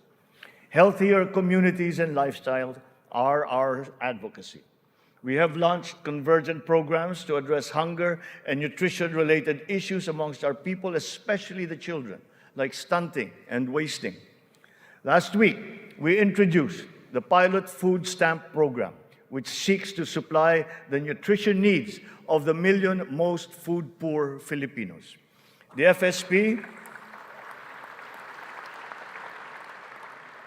FSP shall complement our nutrition continuity programs, such as the First 1,000 Days program, which ensures nourishment for the first 3 years of a child's life.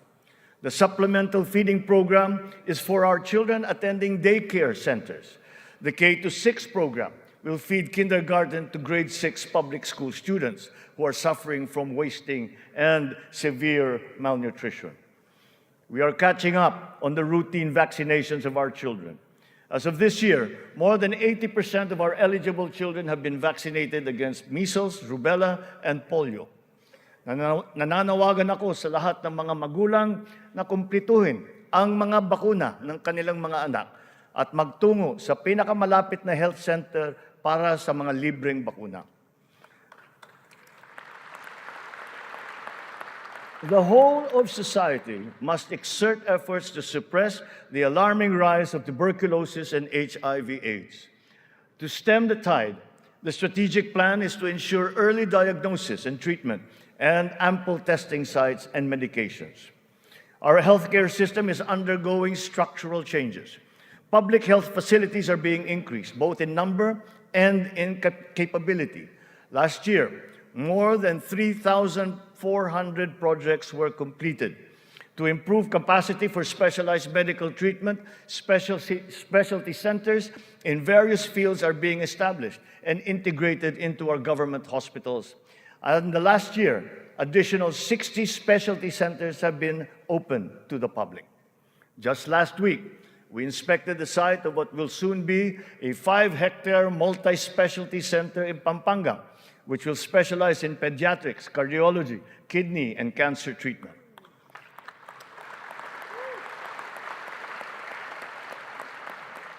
We are working for a more direct, efficient delivery of services through integrated primary care providers and networks in partnerships with the LGUs and our partners in the private sector. These shall, of course, be supported by what is now a better and more efficient PhilHealth. Ang presyo ng mga mahalaga at pangunahing gamot ay bumaba ng humigit kumulang ng 40%. Mayroon ding iba na bumaba na hanggang 70%. Aside from the maximum retail price regulation being implemented, strategic VAT exemptions also lowered the prices of 59 essential medications such as those for cancer, diabetes, hypertension, kidney disease, and mental illness. Palapit na tayo. Palapit na tayo sa hangarin na ang lahat ng Pilipino ay makakakuha ng serbisyong pangkalusugan. Sa ngayon, mahigit 93% na ang kasapi sa PhilHealth. Sa pinagandang konsulta package ng PhilHealth, 21 klase ng mga gamot at 13 laboratory service ang ibibigay ng libre. Ngayon, meron na tayong mahigit 2,000 konsulta center sa buong bansa. Ang bilang na ito ay mas marami ng 35% mula nung nakalipas na taon. Upang mas lalo pang makatulong sa mga pasyente, ang dating 70 libreng dialysis session ay inakyat na natin sa 156.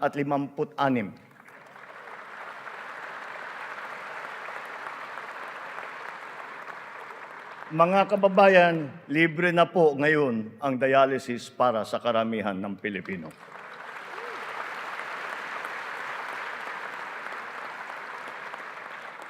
Noong nakalipas na taon, mahigit 3.4 million na Pilipino ang nabigyan ng tulong sa ilalim ng Medical Assistance for Indigent Patients program ng DOH.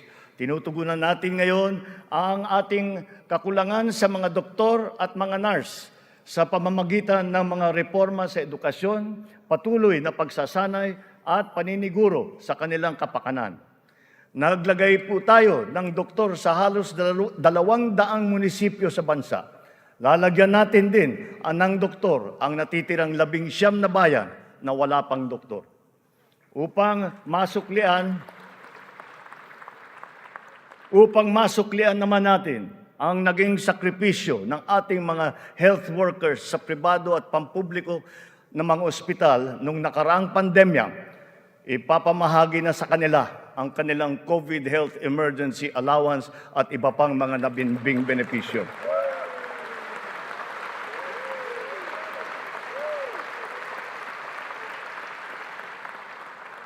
Kasabay ng pangangalaga natin sa edukasyon at kalusugan ng ating mamamayan, tinitiyak din natin na may sapat at magandang hanap buhay sa loob at maging sa labas ng bansa.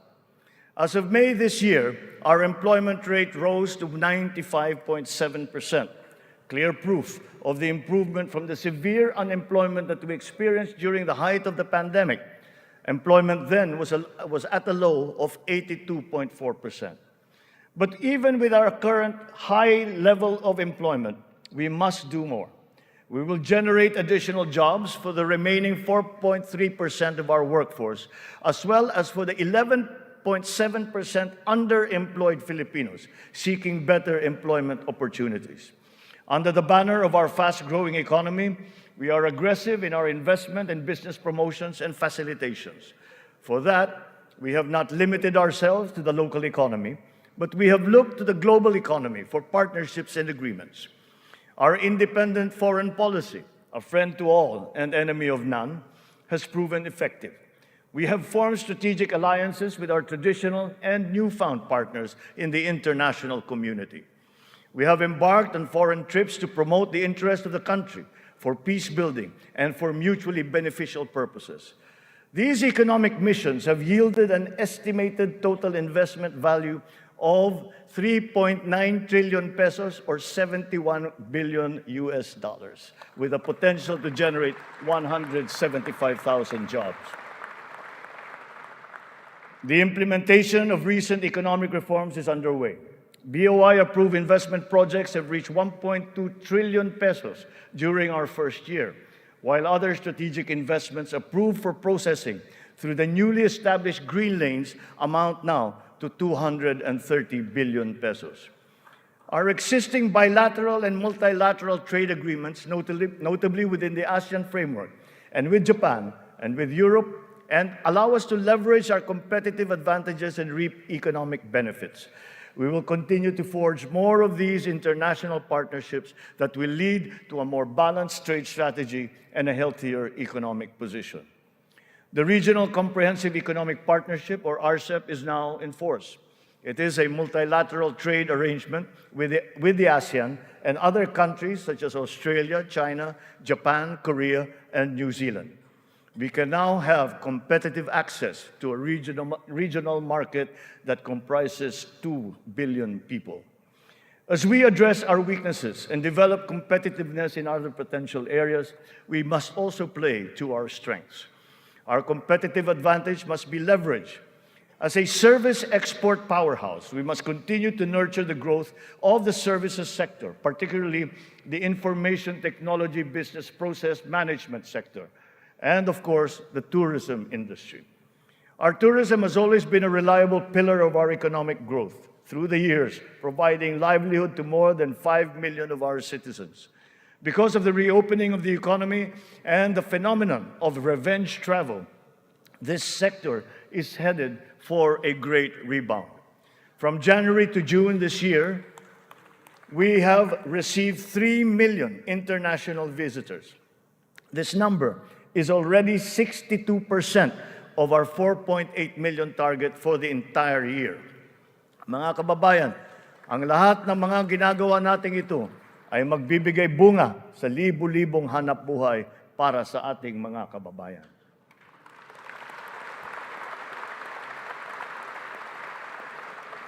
To create these investment opportunities, we must ensure that an enabling business environment is in place, that there is peace and order, and that the rule of law governs.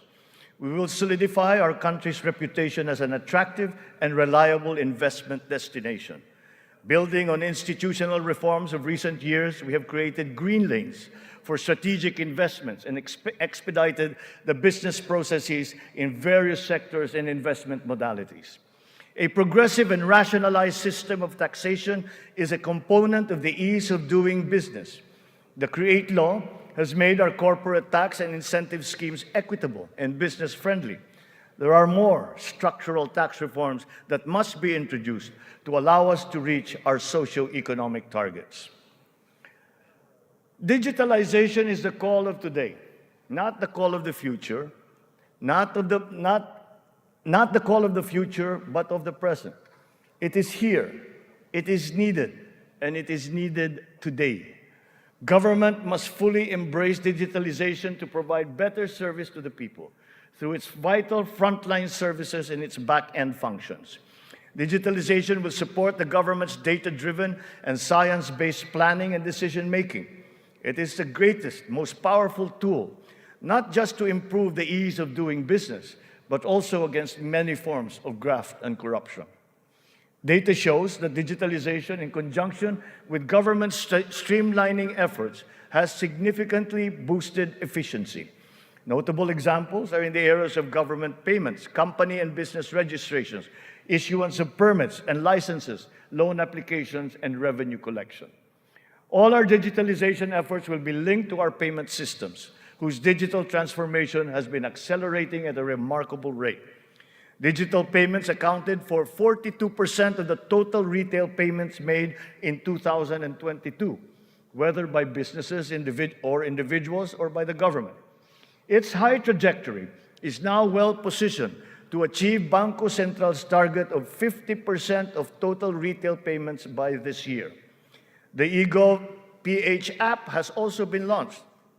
As envisioned, all key government services are to be integrated into the single and centralized mobile app for the convenience of the general public. The national ID system will be at the core of this digitally transformed network of government services. It will fundamentally change the lives of each Filipino. At 87% total registration, we are now closer to establishing a complete, accurate, and reliable digital database of our own for the entire population. This has already been integrated into the eGov PH app and can be now accessed by our citizens. Consistent with this transformative policy direction, all government offices must then ensure that their vital services are digitalized immediately. In response to this call, the Department of Migrant Workers launched last week the Department of Migrant Workers Mobile to make the journey of our overseas Filipino workers easier. Because of system upgrades, our internet speed has improved. As of June of this year, our fixed broadband speed ranks 47th amongst 180 countries. This ranking is 11 places higher than it was last year. Our mobile internet speed is now ranked at 83 out of 142 countries, which is 8 places higher than it was last year. There will be more improvements as our internet infrastructure undergoes further upgrades. Early this year, Starlink went live in the Philippines, now providing high-speed satellite broadband connectivity. Our national fiber backbone and broadband ng MASA projects will also deliver high connectivity and high-speed internet. We are prioritizing geographically isolated and disadvantaged areas. The DICT has been directed to consolidate all these digitalized government services into the eGov PH app, to establish the National Government Portal and the Philippine Business Data Bank to improve the internet speed in our country. With our e-commerce roadmap firmly in place, we are poised to take this digitalization drive further and beyond, utilizing e-commerce to take full advantage of new technologies. The first bill that I signed into law was the SIM Registration Act, because we are mindful of the risks and vulnerabilities that can lead to negative consequences. Digital users and consumers shall be protected from identity theft, phishing, other online scams through essential systems and safeguards, such as cybersecurity, data privacy, consumer complaint mechanisms, and financial literacy campaigns. The trainings necessary to ease the transition of those whose jobs would be affected by the shift to digitalization are also now being included in the curricula and programs offered by TESDA, DICT, and other agencies of government. It is our wish that one day foreign employment will be driven by choice, not by necessity. It remains a noble calling that our OFWs have answered, requiring great sacrifice from them, their families, and their communities. We are engaging with our partners in the international community to ensure a safe working environment for our countrymen. And as we do so, we are also putting in place responsive mechanisms for the social welfare, repatriation, and reintegration of our returning OFWs into the Philippine economy.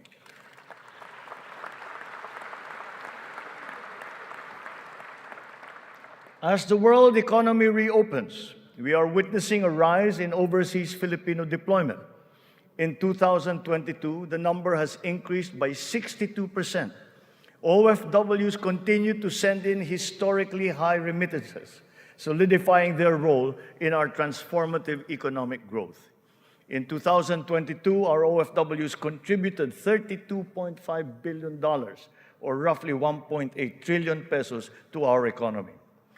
Several countries have also signified interest to explore bilateral labor cooperation with the Philippines in the areas of healthcare, tourism, hospitality, engineering, construction, and information technology. Recently, we signed agreements with Singapore, Austria, and the province of Alberta in Canada. Our priority is to ensure that the principles of ethical recruitment, fair employment, and the safe and orderly migration of our people are embodied in our agreements with other countries. For example, the deployment issue in the Kingdom of Saudi Arabia has now been resolved. And as of today, 70,000 of our OFWs have already been deployed to Saudi Arabia for employment. Moreover, the unpaid salaries and other related claims of some 14,000 OFWs who have been put out of work in Saudi Arabia during the pandemic are now being processed. The Crown Prince of the Kingdom of Saudi Arabia himself personally committed to me that the unpaid claims of Filipino workers would now be paid.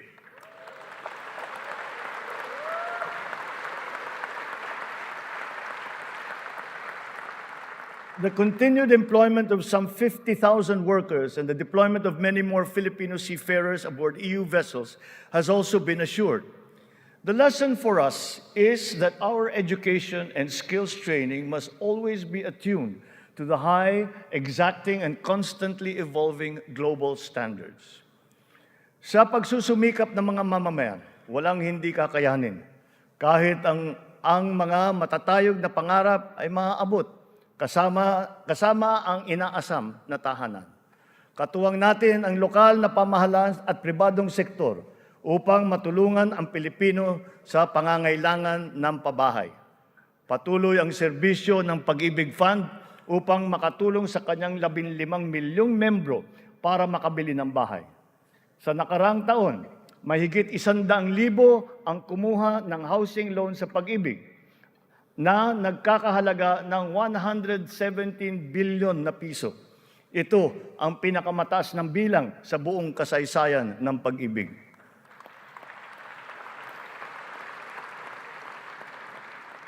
Itong nakalipas na taon, mahigit 148,000 na kabahayan at mahigit 30,000 mga Certificate of Eligibility of Lot Award ang naipamahagi sa Luzon, sa Visayas at sa Mindanao sa ilalim ng sari-saring mga programang pabahay ng pamahalaan.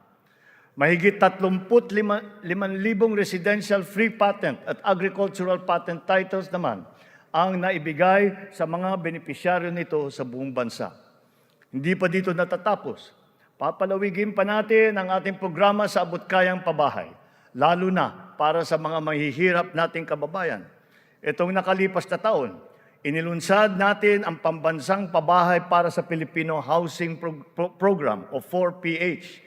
Nagkaroon na tayo ng groundbreaking sa 25 lugar sa iba't ibang bahagi ng bansa. Nagpirmahan na rin ng kasunduan upang simulan ang mga proyekto sa mahigit 100 lokasyon. Kung susumahin natin ito, mahigit 1 milyong kabahayan ang may alay natin sa ating mga kababayan sa buong bansa.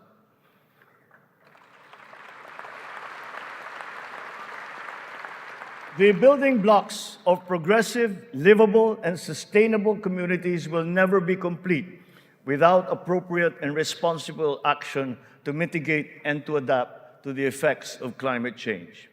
We can never lose sight of our responsibility to the future. The economic agenda cannot and will not ever be incompatible with our climate change agenda. Climate change is now an important criterion in our integral national policies, in planning, decision-making, up to the implementation of programs. The potential advantages of such enlightened policies extend to jobs and livelihood, with the unlocking of the development of the green and blue economies. We have learned many painful lessons from past disasters, but we continue to be alert and prepared in our disaster response. It has in fact been commented that sometimes we are over-prepared for such natural disasters. Well, to continue that, we are reorganizing our response teams to make them more adaptable, agile, and effective in times of calamities and crises, with a clear unity of command. Our evacuation centers are being upgraded to withstand the greater forces of the new normal of extreme weather, as well as other natural and man-made disasters. Furthermore, new evacuation centers are also being built, of which 55 have already been completed.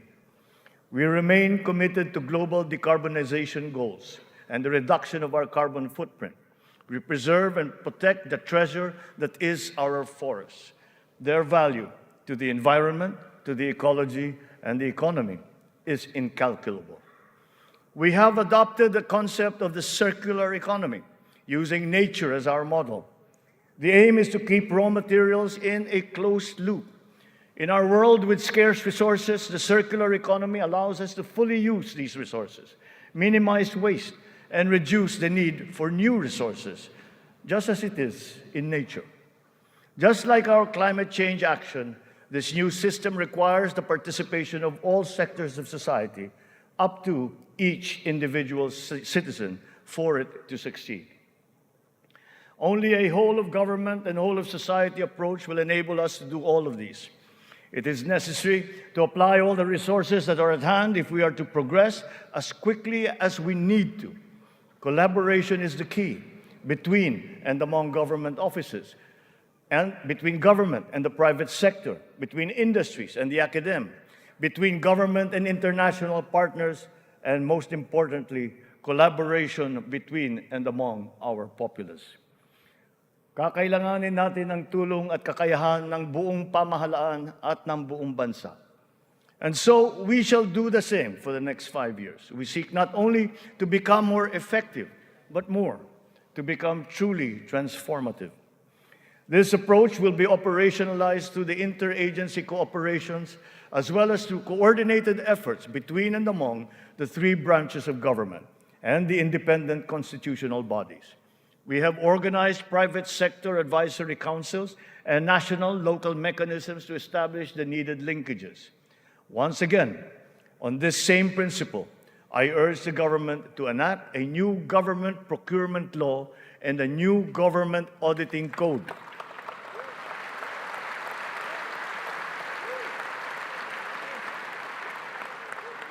This to make government procurement and auditing more attuned to these changing times.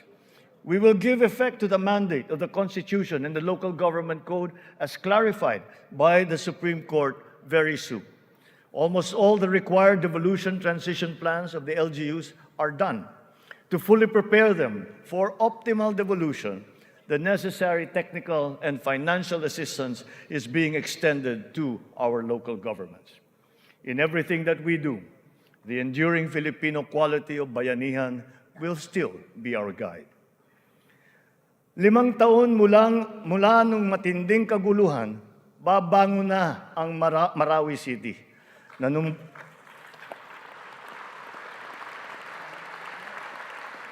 Nanunumbalik na ang sigla sa pamayanan, maraming proyekto ang nakumpleto at mga infrastrukturang naitatayo. Kasalukuyan na tayo nagpoproseso ng tulong pinansyal para sa mga biktima ng Marawi Siege upang sila ay makapagsimula muli. Naway mamayani ang pag-asa. Naway magpatuloy ang pagkakaisa, pagmamatyag at paghahangad ng kapayapaan at kaunlaran. We are proud of the progress that the BARM has taken. It will be self-governing. It will be self-governing, it will be progressive, and it will be effective. But this was only made possible because of the cooperation of all key groups. We talked to the local governments, the royal families, the MNLF, the MILF. We're all consulted and represented in this transition phase. The international community has also supported us in this smooth transition. Former adversaries are now partners in peace. Its functions have been defined, and its basic laws are now being written. Through the BARM, we have strengthened the nation's prospects for finally achieving sustainable progress anchored on a true and lasting peace in southern Philippines. We will continue to support the progress of the BARM, apace with our singular vision for all Filipinos.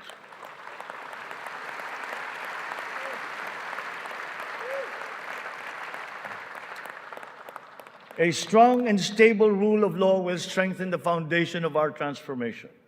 Our police and armed forces are being strengthened and modernized to be more effective in maintaining peace and order and in defending our sovereignty. We fully support the judiciary's efforts to improve the justice system and to protect constitutional rights. The campaign against illegal drugs continues, but it has taken on a new face.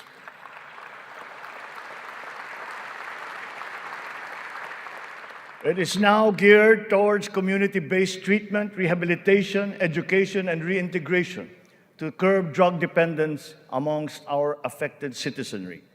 Last year, we launched the Buhay Ingatan, Droga'y Ayawan, or BIDA program, and established an additional 102 Balay Silangan Reformation Centers nationwide. We will relentlessly continue our fight against drug syndicates, shutting down their illegal activities,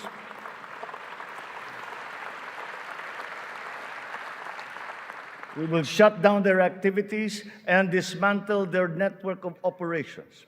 Unscrupulous law enforcers and others involved in the highly nefarious drug trade have been exposed. I will be accepting their resignations.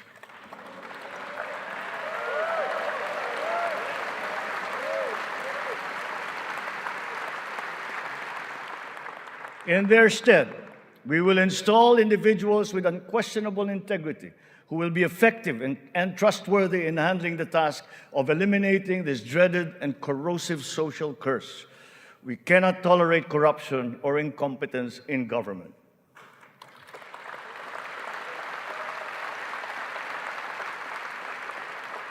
For almost half a century, some of our fellow Filipinos have taken to arms to make their views known and felt. We are now at a point in our history when their armed struggle has evolved. We have now progressed together towards peace and development. We have incorporated capacity building and social protection into our reintegration programs to guarantee full decommissioning of former combatants. Through community development and livelihood programs, the barangay development and enhanced comprehensive local integration programs have been effective in addressing the root cause of conflict in the countryside. To complete this reintegration process, I will issue a proclamation granting amnesty to rebel returnees, and I ask Congress to support me in this endeavor.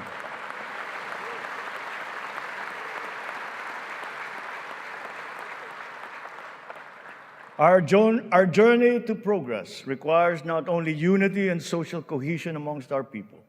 It is also imperative that our nation remains intact and inviolable, our sovereignty preserved. We will protect our sovereign rights and preserve our territorial integrity in defense of a rules-based international order.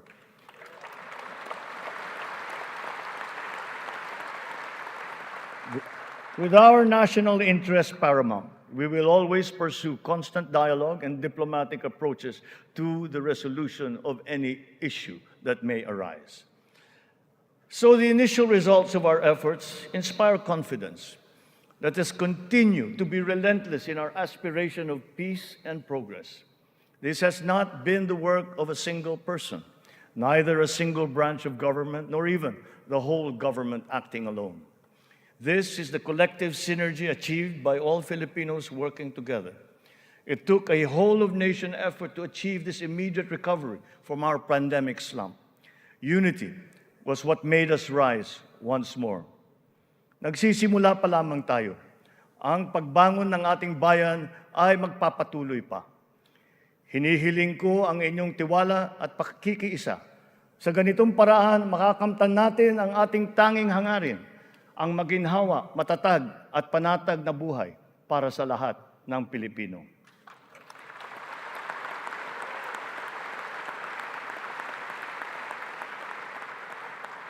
Makikipagtulungan tayo ng mabuti sa Kongreso para sa mga mahahalagang batas na kinakailangan para sa ating tuloy-tuloy na pag-ahon. And once again, I appeal to Congress for its support for the following priority legislations.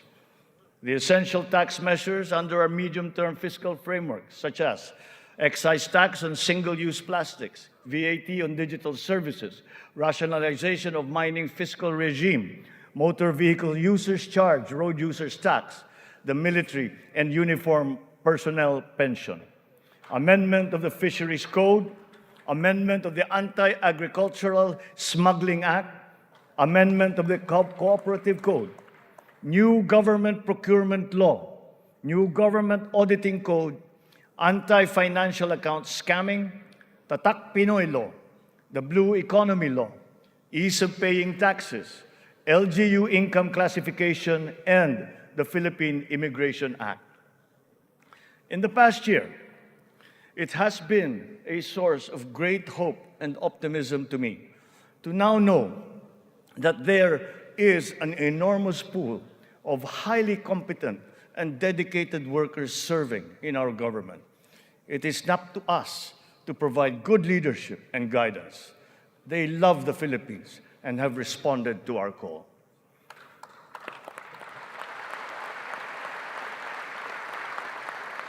I have stated before that my confidence in our future was grounded in our world-class quality workforce, be they the farmers in the field, corporate giants, government officials, school teachers, health workers, or employees. That confidence has been further buoyed by the demonstration of love for the Philippines. Every Filipino has unanimously risen to the challenge that we have made to them to be part of our nation's future. Handa silang maghandog ng tulong dahil mahal nila ang kanilang kapwa Pilipino at mahal na mahal nila ang Pilipinas. And thus, with this in my heart, I know that the state of the nation is sound and is improving. Dumating na po ang bagong Pilipinas. Maraming salamat po sa inyo.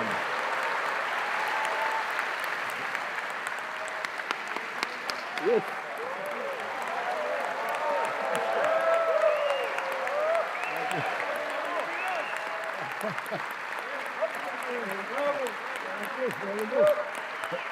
Thank you.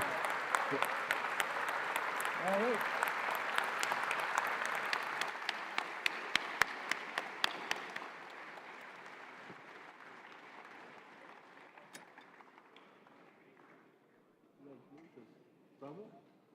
Congratulations, boss. Go on legs. On the part of the Senate, the joint session is adjourned. On the part of the House of Representatives, the joint session is adjourned.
Welcome back to Rappler special coverage of President Marcos' second State of the Nation address. He just finished his speech, which was around an hour and 15 minutes long, so well within the mark that he had set for himself, according to his son, Sandro Marcos. And we're back here in the studio with Rappler editor-at-large Marites Vitug, Rappler columnist John Neri, and a resident economist JC Punong Bayan. We also have with us Ira Cruz from the Move as One coalition, one of Rappler's Move PH's partners. So siguro, no, we'll start with a round of reactions.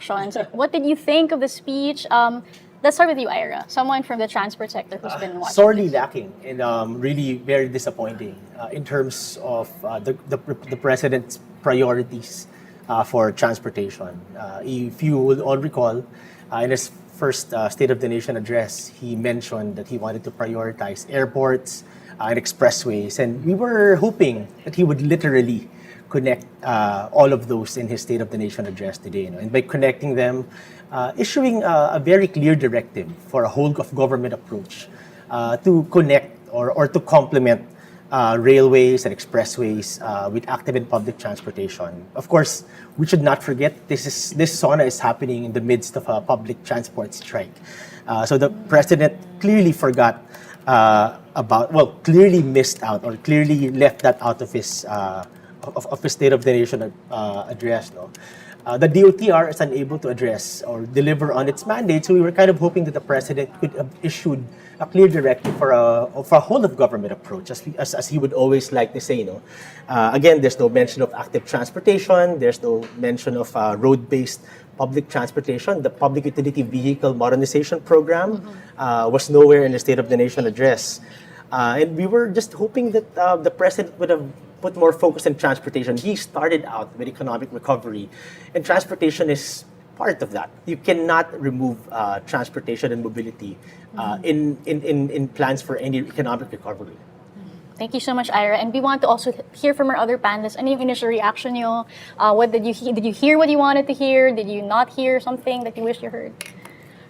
I felt he downplayed our maritime issues with China because in this first SONA last year, he was very clear. I think he said not an inch of territory will be sacrificed under his term. Now he just sort of glossed over it and said that he stuck to this line about friend to all, enemy to none, which earlier I discussed a bit that it's already outdated, that the world has changed, there's a different context. China is aggressive in the West Philippines. So yun lang, napansin ko, parang dinownplay niya all yung ating maritime dispute. Pangalawa, he talked a lot about rule of law, which is good, tama naman.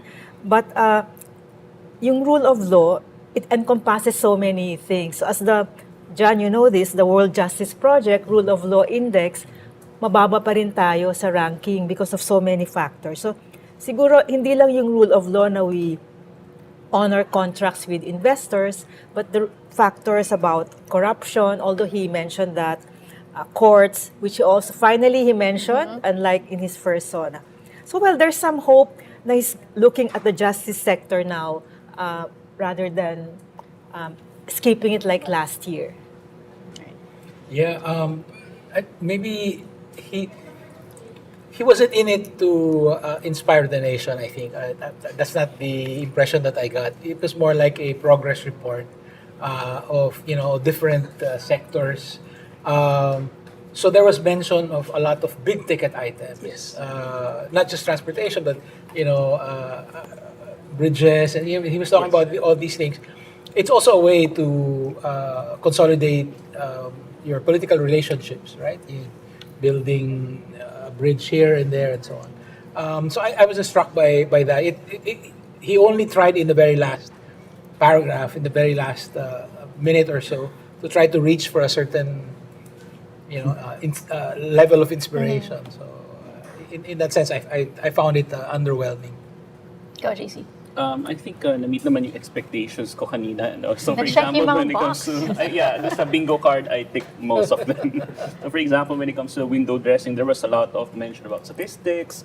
Pero actually, in my past articles, I provided context. For example, when it comes to the supposedly highest growth rate in 46 years, actually that hides the fact that this pandemic brought about permanent scars to our economy, and we are really coming from a low base. That's why the growth figures are seemingly so impressive. And then when it comes to inflation, I think the President mentioned nakita na natin ang pagbaba ng presyo ng mga bilihin when in fact, as I mentioned earlier, when inflation is going down, prices are not necessarily going down as well. And in fact, when you look at the different commodities in the consumer price index, only transportation prices have really gone down from the previous year. And all the other factors, for example, food, electricity, rent, etc., all of these are much higher now. And even rice, there's no mention, for example, about the campaign promise of 20 pesos per kilogram of rice. And when you look at the data, we're actually seeing even higher rice prices. So we are actually getting farther away from the promise of the president. And then, of course, as we predicted, Maharlika was mentioned. But as John mentioned quite rightly, it was just a brief mention about Maharlika. And again, the president reiterated many of the inaccuracies when it comes to the fund. For example, he again mentioned that it's going to use underutilized funds when, as I mentioned earlier, it's not really underutilized. So it's really more of a rehash of what he had already said about Maharlika. Generally, it's really a listing of different activities. And this is not really unusual if you listen to the past SONA. So what we really are looking for would be activities versus targets and strategies rather than just a mere listing of what had been done in the past year. Okay, so ako naman, one of the things I noticed was, correct me if I'm wrong, but he seemed to speak more Filipino this time. Yes. And to his credit, he did mention inflation and the economy as one of the first, siguro he devoted maybe like the first 20 minutes of his speech. Yeah, the first 30 economy, minutes, yeah. 30 minutes. So I guess that would be a little bit of sensitivity on the part of his speechwriters, that economy is really top of mind for Filipinos. And dami rin, like, there are many. He also mentioned some new measures that he wants the legislative branch to prioritize. What else did you think, for example, of his reference to the drug war and justice, corruption? New face though. I think this is the first. He used to say rehabilitation. Let's not go after the suspected users, the small. So this is the first time I hear him say we're now into community-based rehab with details about how many rehab centers they have, which is the right approach.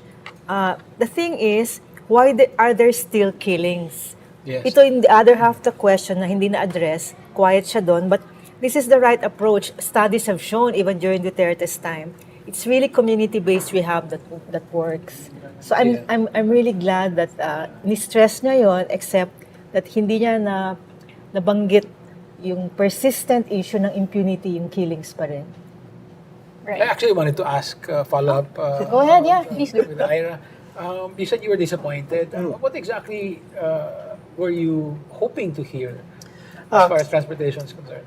I would have wanted a clearer directive. No? I mean, when we talked to the Department of Transportation, we're very disappointed that, despite the commitments towards the end of 2022 to prioritize active transportation and public transportation and commuting, we have yet to see clear plans from the Secretary of Transportation. We've also heard, and I refer to a whole of government approach, because whenever we speak with the Department of Transportation, they also point to difficulties working with other national government agencies, such as the DPWH, which sometimes have a different set of principles that they follow when it comes to laying down the proper infrastructure. So when the President talked about infrastructure, a lot of the infrastructure that he talked about does not address the needs of the everyday needs of the 94% of Filipinos that have to go to work, go to school, seek medical health care. That is really more important. You did mention it that he spoke about a lot of big ticket projects, but how does that translate now to the lives of everyday Filipinos? Of course, we could stretch it because he mentioned physical connectivity, which is the same as last year. He talked about economic efficiency, less cost and time, driving the economy forward, road networks, linking sites of economic development. to be honest, it's a bit of a stretch, no? If we are to use these words to convince his administration to finally deliver this. But these are all components kasi of economic recovery, and what I would have wanted him to say is essentially, I am directing, and we've heard this in previous SONAs of other presidents, where the president has specifically said, I am directing the department of something to do the following, right? And I was expecting at least the president to say, I'm directing the Department of Transportation, together with all the other agencies, to work together to deliver better mobility services, better transportation systems to help in the economic recovery of the Philippines. Okay. You know, something I also noticed from this speech, no, parang si Marcos, meron rin siyang kind of image crafting of someone who is very progressive in terms of technology. He mentioned a lot about digitalization. He mentioned a lot about updating certain, yung ease of doing business, making transactions smoother. And I think this is a part of his kind of strategy to look more forward-thinking. He mentioned also climate change and yung satellites, yung all of these things that bring back scientists and making sure there is support. What do you think of what kind of image did you get from the SONA of him? Like was there anything new, or was this something of like the old Marcos again? I noticed one thing. This was the first time I hear him like threaten or give a warning to a sector, and these are the smugglers. I've never heard him go Duterte-like and threaten. Oh, ito yung first time na parang beware. Oh, I wrote this. So sana he already warned the smugglers. Sana din yung mga nagpapapatay ng tao, sana din yung mga sana all. No, there was this sector yung sinabi niya, yung police at saka yung mga unscrupulous police, drug syndicates. Pero yung his forcefulness only appeared dun sa smugglers. Right. But anyway, that's something close to his heart because he's agriculture secretary. I think we can contrast that with what happened to the sugar industry specifically, where some of the smuggled sugar actually was sold in Kadiwa stores. So, I mean, it's kind of a mixed picture that on the one hand, they're going after smugglers, but on the other hand, parang they're kind of okay with it, and in fact, they are selling the products in Kadiwa stores. So, yeah, there's Government approved yon yung sale ng Yeah, actually. And if you also remembered, parang meron pa siyang pasundot dun sa about the energy sector, about performance review. That was a little bit of an accountability statement, which also surprised me. NGCP. Yeah, which met with applause. I think the lawmakers also are looking at that essentially China majority owned company. No, it's 40% or majority? 40, I'm not sure, but yeah. I think but that's an interesting issue because there's a move to parang buy the shares of the Chinese shareholders. Right. Anyway, I think Ralph will talk about that later. Yeah. I was struck by the fact that after talking for about 30 minutes on the economy, he spent about 10 minutes talking about education. Yeah. All sorts, embracing, mabuti ang ating butihing Vice Presidente, and then talked about all sorts of education. This is in response to your earlier question about whether he was positioning himself. As a writer and editor, I didn't think that the speech really came together. I mean, you could see the seams, the different parts being put together. So at one point, he talks about the circular economy. That sort of thing. You could see that there are different inputs. You can. He talked about the economy, it's in a different way. So I was struck by the fact that he focused for 10 minutes on education. Maybe, maybe he's really putting a claim to that, staking his presidency on the results of that investment in education. Yeah. And health. He did devote a lot of time to health. So I think he was showing that, yes, he cares about the economy, but these are also my priorities: health, education. But what I miss is he didn't give us a big picture of how is he going to lift poverty, people out of poverty. Yun yung nakita natin by sector kasi, yung ganito, yung employment, pero yung buong picture of how many ang malilift out of poverty. Hindi na niya nabanggit yung, last year did he mention the four Ps? Yeah, he said single digit. last year he Yes, or said that something. he was focused So now, by the end of his term. correct. 2028, yeah. It will be down to single digits. Actually, Maybe Ira, you can reposition the active transportation options as a health Yes. Actually, a lot of concern. them. Actually, a lot of them naman could really be connected to a lot of the items that he mentioned, no, like household income, economic opportunities, business, health, environment, even access to all of these things. These are all rooted. These are all connected, literally, by transportation. You can't go to school. You cannot reactivate the economy without thinking about how people will get from point A to point B. So yeah, definitely that's good. So when he did mention environment, health, that's a good thing na rin because the current Secretary of Health, si Secretary Herbosa, issued statements, I think right after his appointment, that he supports cycling as a mode of transportation. So we are looking at working also with the Department of Health if the DOTR, current Secretary Bautista, continues to fail to deliver on this mandate, then we are actually looking at working with other national government agencies, such as the Department of Health. And the Department of Health, since the Duterte administration, has been chairing the Interagency Technical Working Group on Active Transportation.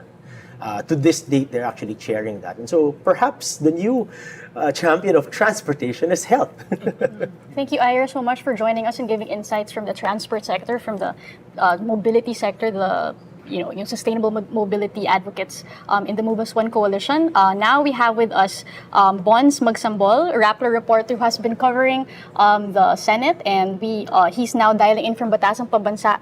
And one of the key things, the things that really got our attention from the SONA, what happened even before the speech itself. And yun yung pagpasok ni President Ferdinand Marcos Jr., he actually skipped shaking the hand of Vice President Sara Duterte. And of course, Twitter exploded with commentary on what this could be about. Bons, what do you think? Okay, yeah, siguro, what happened here was President Marcos, binirit niya, of course, yung mga past president muna. I think they were running out of time because during the speech itself naman, he did recognize Vice President Sara Duterte. And after, Yes. before he left the hall, they had a lot of time together with Sarah. They had photos together. Yeah. I thought so he made up for it. What do you think, Bons? Yeah, I think so. So, siguro, nung naglalakad siya doon, baka kasi iisip niya, naku, baka maging issue to na hindi ko binate si Vice President Sara Duterte. That's why immediately, nang dumating siya sa podium, si Vice President Sara Duterte agad, yung binati niya. Oo, kasi optics is very important during SONA. Yes. But Bons, you've also covered VP Sara in the Education Department. Kamusta naman siya in leading that department? Okay. Actually, si Vice President Sara Duterte, first 100 days in office, she issued a strong order mandating all schools in the Philippines to return to face-to-face classes. Actually, it was a bold declaration for her kasi even kay former Secretary Libing, very cautious siya when it comes to kahit tayo na yung naiiwan in terms of face-to-face classes. Like, hindi talaga niya sinasabi na kailangan natin bumalik. Pero si Sara Duterte, when she assumed the education portfolio, sinabi niya talaga na kailangan ng bumalik ng mga estudyante natin, regardless kung ready ba yung mga schools natin. So, ayun nga, kung matatandaan nyo, ito naman nag-draw ng criticism sa mga tao. Kasi nga, pinabalik niya yung mga estudyante despite the lack of health protocols in school. So, yun nga, nag-trigger din ito, of course, ng mga infections sa schools. Okay. And, we've also spent a long time, like political analyst observers, medyo obsessed ata with the dynamics between the president and the vice president for obvious reasons. But what do you think? Like, you see her probably interact with the president. Earlier, nakita natin, magkatabi si First Lady Lisa Marcos with her, VP Sara, and I saw them actually sharing like this very warm-looking laugh together. I mean, can you explain? What do you see from your end? Actually, from the political analysts we spoke to, sinasabi nila na parang laging careful, cautious si Vice President Sara Duterte sa kanyang mga dealings with the government kasi ayaw niyang ma-outshine si President Ferdinand Marcos Jr. Kasi alam naman natin yung popularity ni Vice President Sara Duterte because she is carrying the Duterte brand. Pero of course, yung resignation niya, of course, with Lakas CMD is a political analyst we spoke to says it's a declaration of war. Sara has been leading the survey this early. But sinasabi nila na this can be used against her actually because she can be the subject of attacks. So sinasabi din itong mga political analysts natin na itong mga supporters, kailangan nilang tulungan si Sara Duterte if gusto talaga nilang maging presidente ito by 2028. Kasi sinasabi nila na kailangan makinig ni Sara Duterte or make her listen. Kailangan ng mga supporters na makinig daw sa kanila si Sara Duterte para kung ano ba yung issues na mga kailangan nating isolve. Kasi ngayon parang nangyayari, it's Sara Duterte controlling the supporters. So hindi natin, di ba, nangyari na to before Vice President Binay had been leading the surveys and then eventually, di ba, natalo din siya because siya yung naging subject ng attacks ng kanyang mga kalaban sa pagka-presidente. Would our panelists want to ask Bon's questions? Okay. So I have a question for Bons. Bons, do you get a sense that the president kind of underplayed or downplayed the extent of the education crisis? Because, for example, we have the 90% learning poverty rate, but it was not mentioned. And if you just listen to the president, you might get the impression that something's happening in the education sector, that reforms are being done, but it's really nowhere near what ought to be done. You should, contrast that with the extent of the education crisis. Okay, actually good point 'yon, no. Like hindi talaga niya minention JC itong mga kung gaano ba yung extent or yung gravity ng situation natin when it comes to learning poverty. So for context, 9 in 10 Filipino students age 10 are struggling to read a simple text. So basically, they cannot read at all. So marami tayong narinig. President Ferdinand Marcos devoted like roughly 10 minutes of his time talking about the education sector. But then again, itong mga sinabi niya kasi dito, sinabi niya na last year. For example, i-recalibrate daw yung K-12. Kulang tayo ng classroom shortage. We all know this information. So, ang hinihingi sana natin, what are the targets? So, di ba, nasabi na last year na meron tayong 91,000 na classroom shortage. So, ano na yung ngayon? A year later, ilan na lang yung kulang natin? Or ano yung target natin, for example, for the next year para bawasan natin yung classroom shortage na to. So, and of course, sinabi din na i-recalibrate yung K-12 curriculum. Ito din yung naging laman ng SONA niya last year. So, nasa na tayo dun sa in terms of reviewing or recalibration. Kasi yung scrapping the K-12 curriculum is parang not a good option at this point in time because we already invested in so much in the facilities and the education learning materials. Can I ask a follow-up? Sure. Hi, Bons. Hello. Sorry. Kasi, how much of this is the responsibility of the Secretary of Education?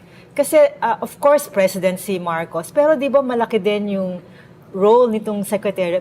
Has she given her thoughts during this past year? Has she talked about these issues, the learning poverty, I don't know, I've never really heard her speak on policies when it comes to education. How about, what's your take? Actually, she did speak on education issues in January. At earlier this year, January 2023, nagkaroon siya ng tinatawag na Basic Education Report where she laid out the challenges and the learning reforms na gagawin niya. So ito nga yung basically inulit lang talaga ni President Marcos yung sinabi niya this SONA kasi ito yung content nung education report ni Sara Duterte earlier this year. So sinabi niya of course na mag-hire sila ng administrative officers para ma-offload yung mga admin tasks ng mga teachers kasi sinasabi ng mga experts na itong admin task, ito yung dumadagdag pa kung bakit tayo nagkakaroon ng learning poverty because teachers, instead of like focusing on teaching, gumagawa for example sila ng report of course ng malnutrition or ilan ba sa mga estudyante na to yung may ganitong capability, malnourished. So ayun, yung ginagawa nila. But ayun nga, then again, meron silang ganitong sinasabi nila, nag-hire sila ng administrative officers. Pero some areas in the country, wala namang pagbabago. So hindi natin nakikita kung nasa na ba sila in terms of progress when it comes to dito nga sa pag-a-address ng learning poverty. Hands-on ba si VP Sara sa education issues, sa mga programs? Okay, actually, si Vice President Sara Duterte, makikita natin siya na pumupunta siya sa iba't ibang schools talaga, sa iba't ibang lugar dito sa Pilipinas. So pumupunta siya sa kahit maliit na school. Actually, yung sinasabi nga ng mga teachers, nagugulat na lang sila because Vice President Sara Duterte is outside their door. Nagkakaroon siya ng surprise visit. Pero never siyang humarap sa media talking about or answering questions about the education issues. So ito, nagkaroon actually ng comparison with Secretary Liling Briones because Secretary Liling Briones would spend 3 hours talking to media reporters, answering their questions. Na si Sara Duterte, hindi na talaga ginagawa. So, na-ambush lang si Sara Duterte kapag meron siyang mga events sa OVP kung saan dun lang na-ambush siya, na put on the spot siya kung ano yung mga tanong sa kanya regarding the DepEd. All right, thank you, Bonds, for giving us your insights. So, again, I would also want to ask the panelists, what would you read it into the skipping handshake with Sarah, or not so much? First, I think it's important to note why this particular vice president is very important. The president won his election because he teamed up with this vice president. You can say that of him categorically, and you can't say that really of any other president. No? Yung politics of addition when it comes to campaigning, dati when Gloria teamed up with Noli De Castro, there was only a slight uptick in Gloria's electoral fortunes. No? The same thing with Noynoy and Mar Rojas. No? But in the case of Bongbong Marcos and Sara, when they teamed up, it was like an complete addition, no? of his ratings plus hers. And I think that's a very big reason why. And now also because we know that Martin Romualdez has ambitions that go beyond the House of Representatives. Yeah. And I think that's where the real tension in this administration comes from. The fact that Martin Romualdez may have cast a moist eye on 2028 at the possible expense of Sara. So I think that's something that we need to watch out for. In other words, it's like a self-inflicted wound. Parang, Martin doesn't have to do this. I mean, he can be speaker for 6 years if he wants to. That post is his. So I find this speculation very interesting. So of course, when something like that happens, when we see that apparently the president has skipped the vice president, we say, "Oh wow, this is a signal." No, but he made up for it. But he made up for it. So maybe it was just. He didn't recognize her. Yes. He was wearing something. And as Bon said, he was in a hurry. Apparently, time pressure, so he had to skip. Yeah. But interesting that we have these questions. Yes. Because of the optics. It's so important to politics. And of course, she's more popular than the president, and then she also has her eye on 2028. That's right. All right, so we also have with us live from London, Rappler reporter Lian Buwan. Lian followed Marcos during the 2022 campaign and has been following the International Criminal Court's investigation on Duterte's drug war. Hello, Lian. Kumusta ka?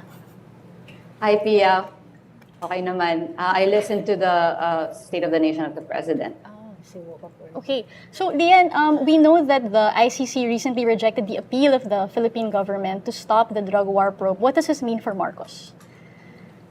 Well, first of all, Pia, the mention of human rights was largely tokenistic kanina sa SONA ni Presidente, no? Because not only did he not say the words human rights, he said, I support a judiciary that protects constitutional rights. But that part largely focused on strengthening police powers even more. He said he would modernize police and military, and he said that the war on drugs is still going on but has entered a new phase. So that's sort of consistent with the policy that he will not engage anymore with the International Criminal Court. But the fact still remains that the prosecution is still investigating. So they are watching probably the State of the Nation address and seeing this as signs of willingness and ability to investigate. And seeing it as a consistent policy with Marcos na protecting his alliance talaga with Duterte as far as this issue is concerned. I still do believe that the non-mention of ICC and human rights is still largely in part deference to that part of the Duterte alliance. Mm-hmm. Do you think Marcos has also been projecting a kind of image, knowing that syempre, anything the ICC decides is also something that will affect his image in the international community, and he's been traveling extensively, and he will travel some more to promote the country, also to promote his family name, rebrand the family. So ano kayang effect ng decision nito ng ICC on that, and what do you think will be the next steps for the Philippine government at this point? I think that's what makes this part really interesting for Marcos, because as you said, he's really projecting a kind of alliance to human rights in the international community because he needs them. He really, really needs the support of the international community to rebrand his image. Kaya it makes this very difficult for him actually, because for the victims, win-win to para sa kanila eh, because if the Marcos government doesn't truly investigate, then ICC will do it for them. But if the Marcos government wants to truly investigate, then it's a win-win for them.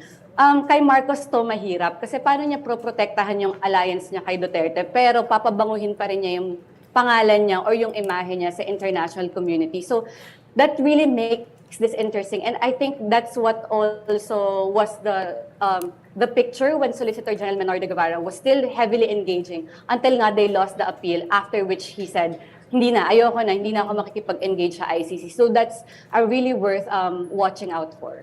Mm-hmm. And I guess it will be also a test for the alliances in this administration, because when the ICC does come up with an investigation and arrest warrant, they will need the executive branch to implement those documents, those decisions. What could be next in the ICC's end? We just have to watch for now. But it has been said so many times before that Prosecutor Karim Khan is a much faster prosecutor than Fatou Bensouda. Kasi naaalala natin, even though Prosecutor Fatou Bensouda really put a lot of attention to the Philippines, we remember she was heavily sanctioned by Donald Trump. So ang dami niyang ginagawa. Prosecutor Karim Khan has been acting much faster, but some people can also say, well, busy siya sa Ukraine and his Latin American tour. But Prosecutor Karim Khan is very much familiar with the Philippines. He trained the Commission on Human Rights before on their drug war investigation, so he knows what's happening. And it's important to note that the investigation of the prosecution didn't stop while the appeal was ongoing. So the next stage would be, will he request an arrest warrant or summons? And that's what makes this really interesting to watch out for, Pia. Na-mention nga rin ni Marcos Jr., which he also pointed out earlier, how he talked about Duterte's drug war or drug war in general continuing, but with a different face. Para sa'yo ba, like with your sources in the Justice Beat, and since you've been following the drug war story for a very, very long time, been talking to the victims, how different really is the Marcos campaign against drugs versus Duterte's campaign against drugs, drug war? Well, based on the data of the UP Third World Study Center, it's even worse because in the 1 year that Marcos has been in power, 342 have been killed under this new phase of a drug war. Mas konti actually yung ang namatay, 302 only in the same period under Duterte. So it's a new phase, but is it a better phase? Because not only is Marcos not giving much importance to the 27,000 killed in Duterte's drug war, the number of killings increased even more during his presidency. And our colleagues and sources at the justice sector would tell you wala rin namang nangyari dun sa drug war review na pinangako ng Duterte government. And again, in his SONA, he says he supports the judiciary protecting constitutional rights, but we haven't seen significant improvements in the drug war review. Panelists, would you have questions for Lian? Yeah, Lian, I have a question. From your vantage point, are the president's foreign travels having an effect in softening his image? I mean, do people, when he talks about the rule of law, do you think foreign governments would listen to him more? Yes, I will say so, because in the conversations I've had with people from Europe, they'll say, "But you have a much nicer president now, right? He doesn't curse. Well, the bar is very low, yes. and they will tell me, but you have a free speech, right? You have a functioning democracy, right?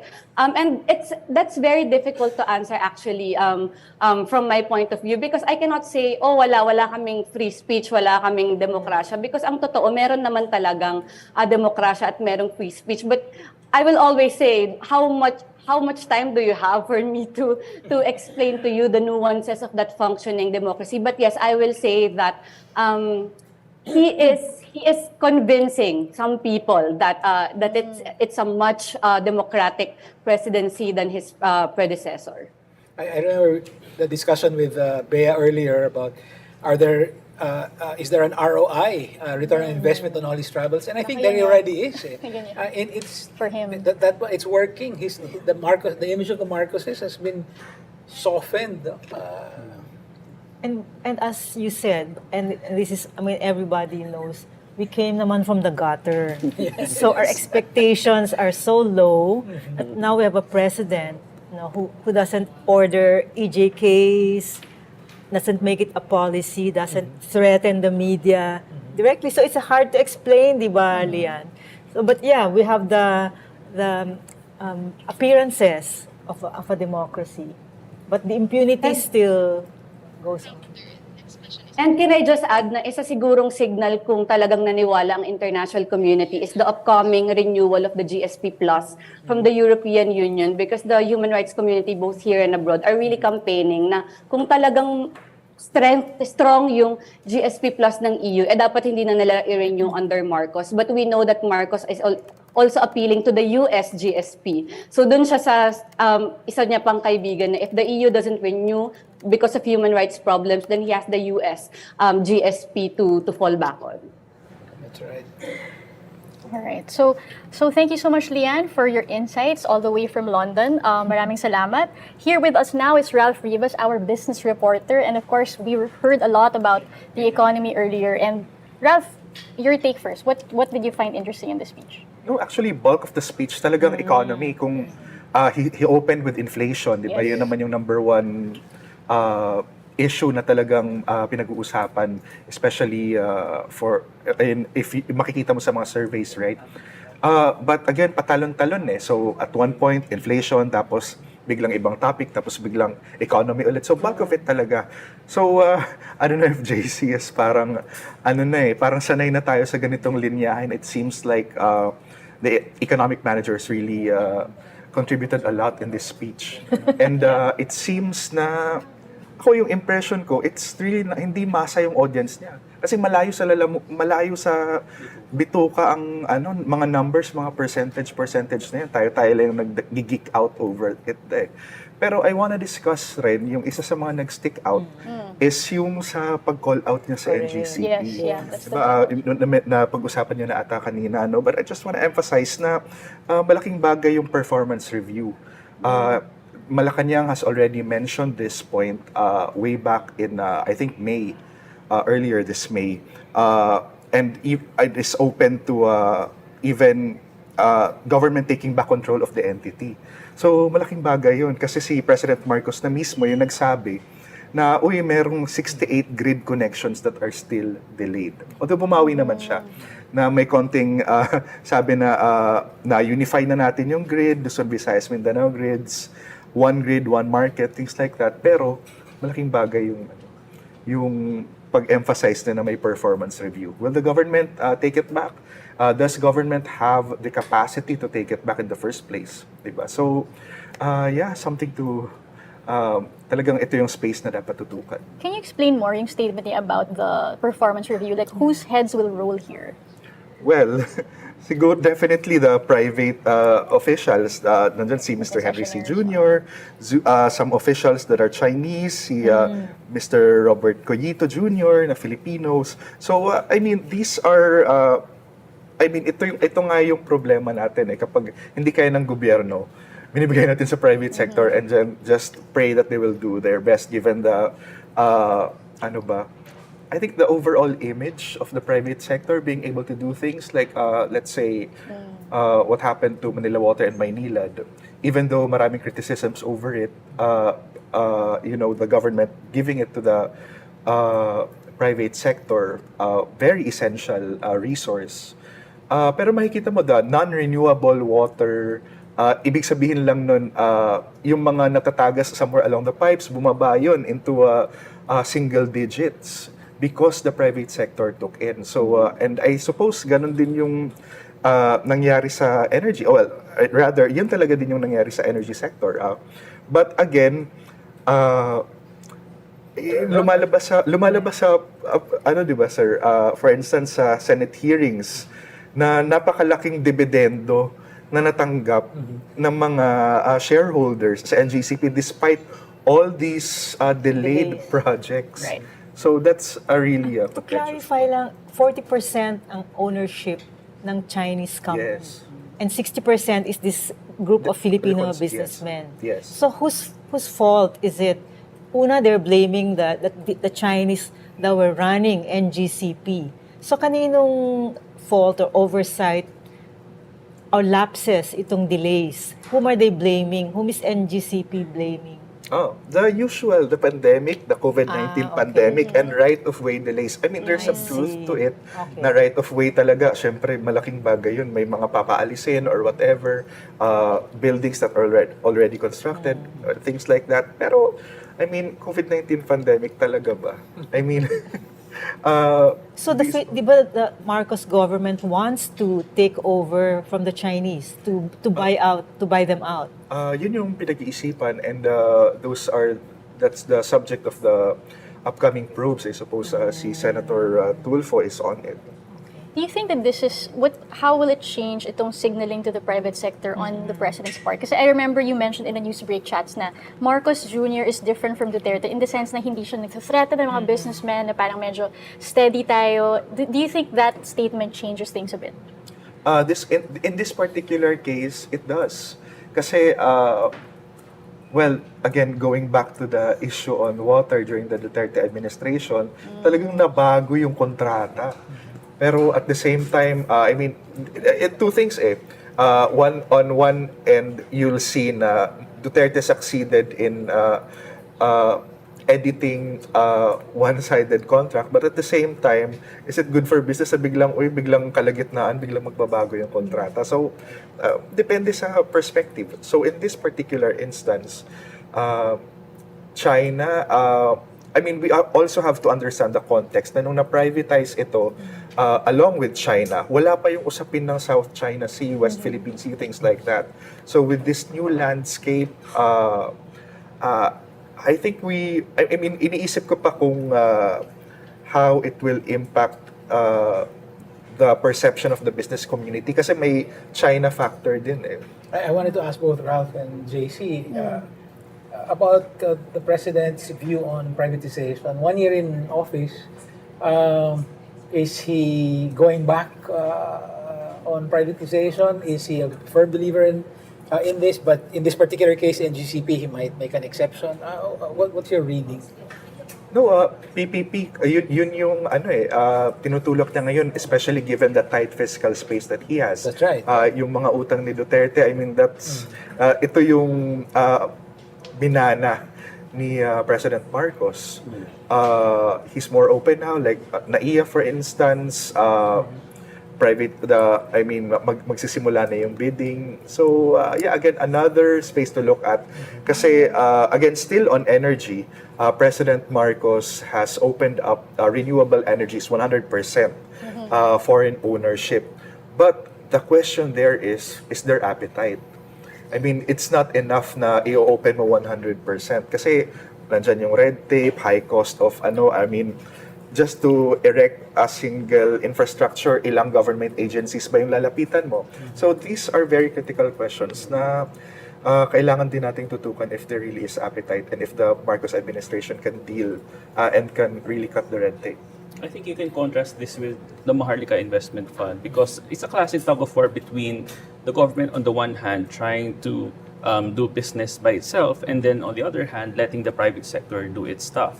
In the case of Mahar Lake, they are really, well, on the one hand, they are trying to promote investments in Mahar Lake, but on the other hand, actually, as we said in the discussion paper of the UP School of Economics, Maharlika, I mean, it hasn't proven its value added. I mean, for example, if there are ways of financing projects through the private sector, then maybe that's a better way to go.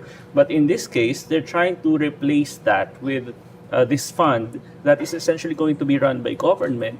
But yeah, I mean, it hasn't really proven whether or not that's the better option of financing different infrastructure projects, for example. So I guess it depends on where it's convenient. In the case of NGCP, they want more government intervention, and here in Maharlika. But on the other hand, PPPs, they're also trying to promote that. So it's a mixed bag, I think. Yeah, I'm just worried that it depends on who he talks to. Right. As far as a particular issue is concerned. If he talks to some energy businessmen, he might favor one approach. That's why I was wondering what the role of the private sector advisory council is on NGCP, because it's led by an energy guy, a Boites. Right? So I don't know what's the impact, if this is a recommendation also of this private advisory council. Ganun ba yun? Actually, we tried to push for some of those questions from some of the economic managers, no. Pero for instance, sabi ni Secretary Diok, no, yes, they can advise, pero mukhang hindi, I mean sa feel ko, mukhang hindi ganoon ka cohesive yung ano, although the billionaires do have I mean nakikinig si President Marcos there, but it seems like yung economic managers niya mukhang hindi gaanong coordinated. They hear the advice. I mean, but let's see. Actually, yung hirit pa nga ni Secretary Diokno dyan is, well, at least ito, very public na may advisory council as opposed to we don't know kung sino ba yung nag-advise. Yeah.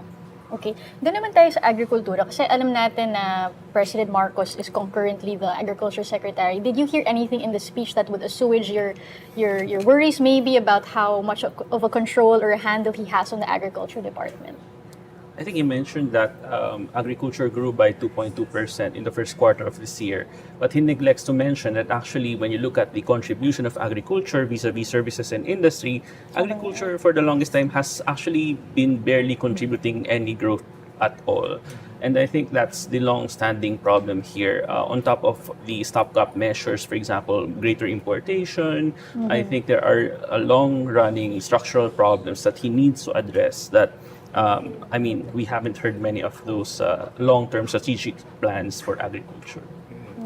And let me add na rin, no, kasi I mean, he emphasized really good figures and these types of projects. Pero kung titingnan mo, if we drill down the numbers, he has not addressed the fact na yung mababang unemployment rate is partly because maraming Pilipino, over 1 million, have work pero hindi nagsumisweldo. So ano ibig sabihin nun? Hindi kasi counted doon yung for instance, you are a teenager who's working in a farm pero hanggang allowance ka lang, pinapakain ka lang. Hindi counted yun kasi hindi counted yung allowance as sweldo. So there are over 1 million people who are like that, in ganun yung sitwasyon nila. And a bulk of those are a young population in the agriculture sector. So that tells you how terrible things are in agriculture. And although, yes, I mean, we appreciate irrigation and yung mechanization and pagkokondone ng debt, but there kailangan ng malaking follow-through or an even ako yung hinihintay ko is ano yung philosophy niya on agriculture, for instance. Are we still an agricultural country? Things like that. I think last year he mentioned food sovereignty, pero that's something that we didn't hear this time around. So I guess it's more importation, I guess, in the coming years. Timely importations having Yeah. he gave assurances of that. I was struck by, actually, by what you just said now, Raf, but relating it to something that Bonds said earlier about, the president spending 10 minutes on education but not actually addressing or pointing to the problems like learning poverty, which is a new measure, no? And it occurred to me that, well, of course, any president is a position to spin, no? But I think that this particular SONA, I mean, he really put an emphasis on accentuating the positive. No? So we come across, we come away thinking, well, that sounds okay, but then, if you don't address the problem, all these big initiatives in education, for instance, if they do not address the 90% learning poverty rate. In fact, I don't think he mentioned the very important work of the EDCOM too. No? That's a major initiative. So he really went out of his way to accentuate the positive. So even last year, he talked about the problems that the Ukraine war presented to us. Yeah. Yeah, Now, because only nothing. 1 month siya in office noon. So, yeah. I think because last year he said, each brand has a story. So ito yung story niya ngayon, and at the end, bagong Pilipinas. Yeah. So he didn't need anymore to explain that we need a rebranding. Just thinking nga, puro parang parallel reality. Although some naman may basis. And at the end, malapit na tayo sa bagong Pilipinas. Napaisip nga ako if it was a nod to the Love the Philippines campaign, di ba? Oh, which is actually my next question. Yun yung setup niya di ba? Before he said that, he Yes. said that, People we love the Philippines. The Philippines.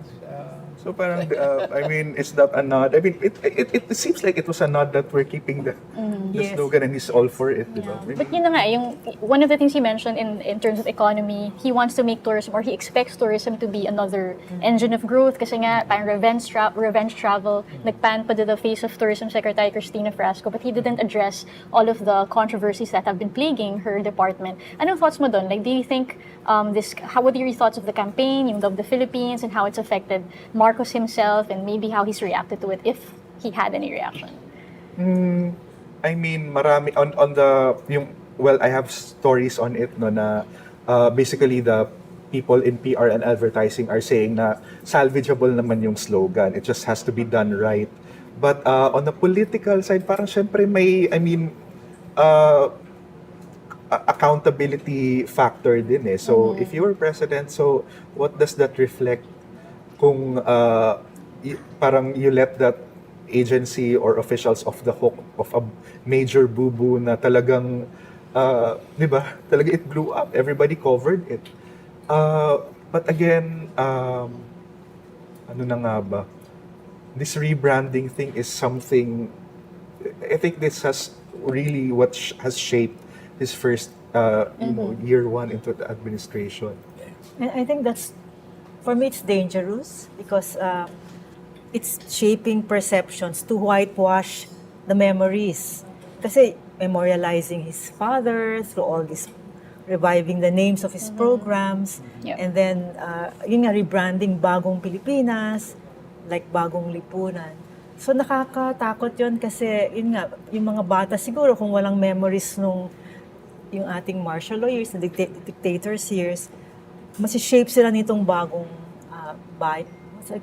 Bagong Pilipinas. So yun yung, I think it's parang walang harm, pero it's dangerous. Correct me if I'm wrong, but if we compare it to the mid-2000s when Gloria rolled out her Strong Republic branding, no?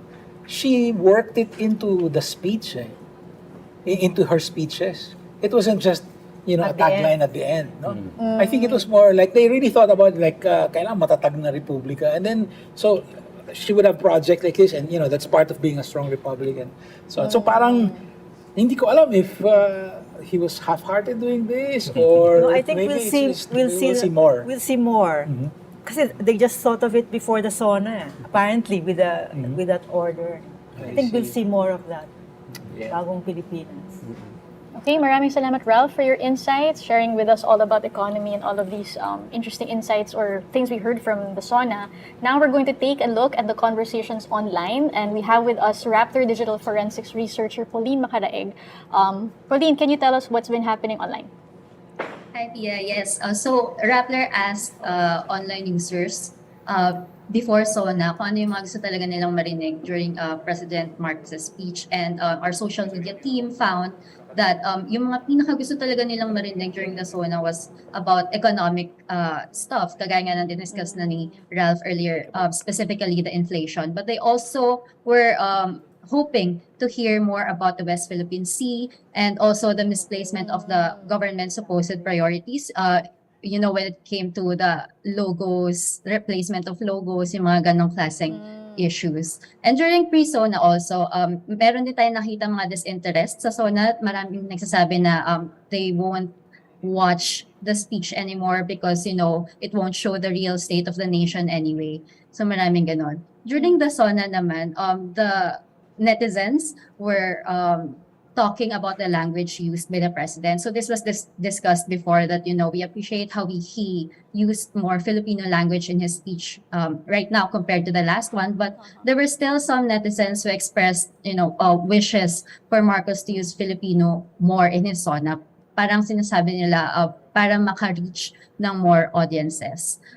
When it came naman dun sa speech content mismo ni President Marcos kanina, about sa mga decrease in prices na boasted by him, some of the netizens were not having it. They were saying that, don't gaslight us, this is not true. So probably this is brought by the fact na hindi naman nila nararamdaman din yung mga numbers na diniscuss earlier. So I think that goes with what Ralph said earlier, na yung numbers more for economists and yung mga normal people or citizens, they really don't relate to that that much. Pauline, may na-mention ba or may napansin ka ba on social media whether or not interest in this SONA is higher or lower than in the first? Oh, we haven't seen that. We have to compare to see that. But yun nga, mataas yung mga nagsasabi na hindi sila interested to watch anymore because it's not really reflective of what's happening right now in the country. I see. And did you also probably get to see any comments about what issues they did not hear and hope to hear, what was missing from the speech? The netizens were asking for more content about the West Philippine Sea, yung mga tensions. As Ms. Marites mentioned earlier, since medyo hot topic siya, hindi siya masyadong nabigyan ng malaking spotlight in the speech. Again, yung misplacement of the priorities of this government, why were they putting a lot of money sa pagpapalit sa rebranding ng logos when in fact there are a lot of other issues that they should have put that money on. Those are some of the issues na nakita natin online, Pia. All right. Thank you so much, Pauline, for giving us those insights. And it's interesting to see how people are reacting to the SONA online. Oh. All right. Also, sorry, we have another question coming in also, all about disinformation. So, Pauline, may nakita ka bang anything that we saw, any false claims being peddled online or any reactions to maybe things that the president said that did not sit well with fact checkers or with citizens in general?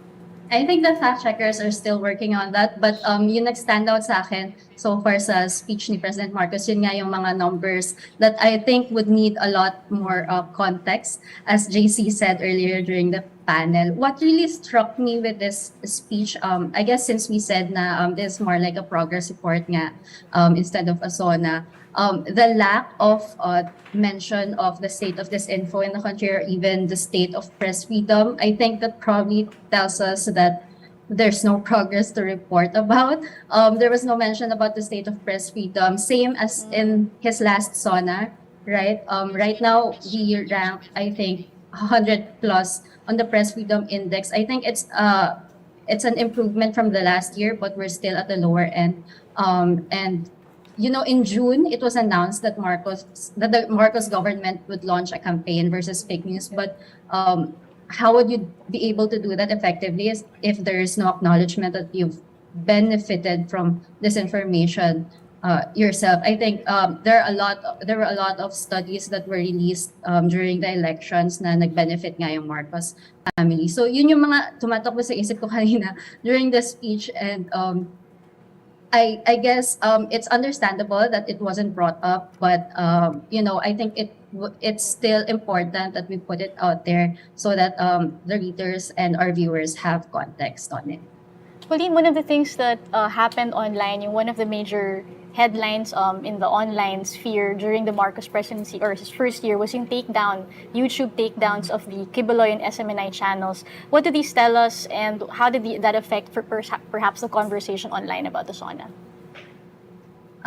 Yes, of course, the takedowns are a welcome development. I think in the previous month, YouTube terminated Pastor Kibuloy's channel, and Google said yung termination daw was in line of his FBI warrant, which we're all aware of naman. TikTok did the same, but Facebook decided to keep his page, so it's still up right now. And we know naman na Kibuloy is wanted in the US, and his network SMNI, we've done a lot of studies how they have attacked the opposition, critics, how they have red tag activists, and so on.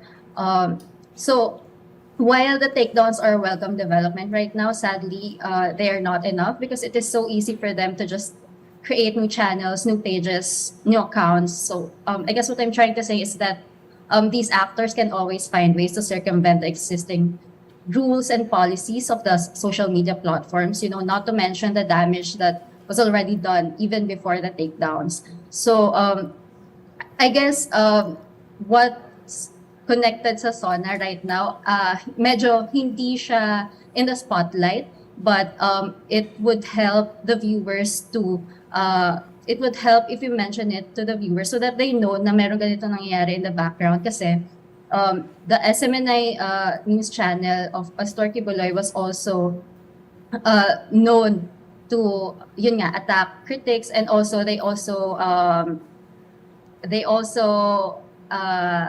endorsed the BBM Duterte tandem during the last election.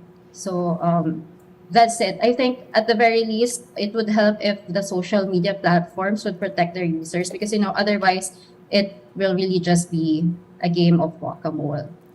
Okay, maraming salamat, Pauline, for that.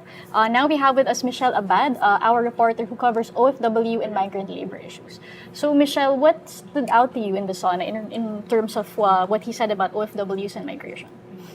Pia, before I answer the question, I think I'm just going to give a little bit of background for our viewers, because the Marcos migration governance in the first year is actually quite special because it's the first year as well of the Department of Migrant Workers, which was established during the last months of former President Rodrigo Duterte's term. So it was a department that was meant to lessen hassle and other forms of inconvenience for migrant workers to go into there. And it was a campaign promise from Duterte, and it was approved just before that he went down from office. And so it was left for President Marcos to fulfill. And so over there, Marcos was able to make some big steps actually in the past year for some long-running issues that plagued OFWs for quite a while. I'll give some examples of one that he did allude to, that President Marcos alluded to during the SONA, was the workers' claims of around 10,000 Saudi Arabia OFWs. So the context of this one was how around 10,000 workers who worked for construction firms in Saudi Arabia around 2015, 2016, they lost their jobs because of bankruptcy. And so for 7 long years, they had been waiting in the dark of how to receive these claims. And so it was under Marcos' administration when he spoke to the Crown Prince of Saudi Arabia that the Crown Prince was able to promise that the workers would get their claims. And so ever since then, the Department of Migrant Workers, through the Secretary, Susan Ople, has always been updating them about, updating OFWs, updating the press about what's happening here. And then another significant accomplishment through the first year was finally the Philippines is deemed compliant by the European Commission from the European Union that we are compliant with seafarers' standards. He did mention that as well. So those are two examples of issues that he was able to allude to in his SONA, and that, in fairness, are pretty good accomplishments for his first year, because these were really years-long issues that plagued our OFW sector.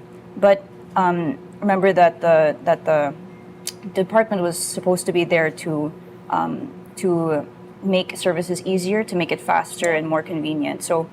So far in the past year, in the conversations that I've had with different migrant workers groups, there are mixed opinions about how the services have changed on the ground.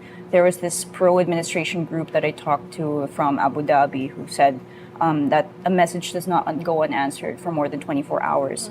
But for other groups that are non-partisan or progressive groups, no felt changes. There were still reports of non-reply or slow follow-ups. In some cases, were only acted upon when they go viral.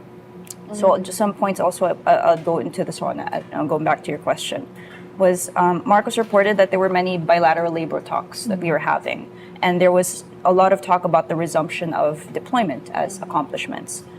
He also talked about remittances. So he went to status, I'll go to some data in 2022.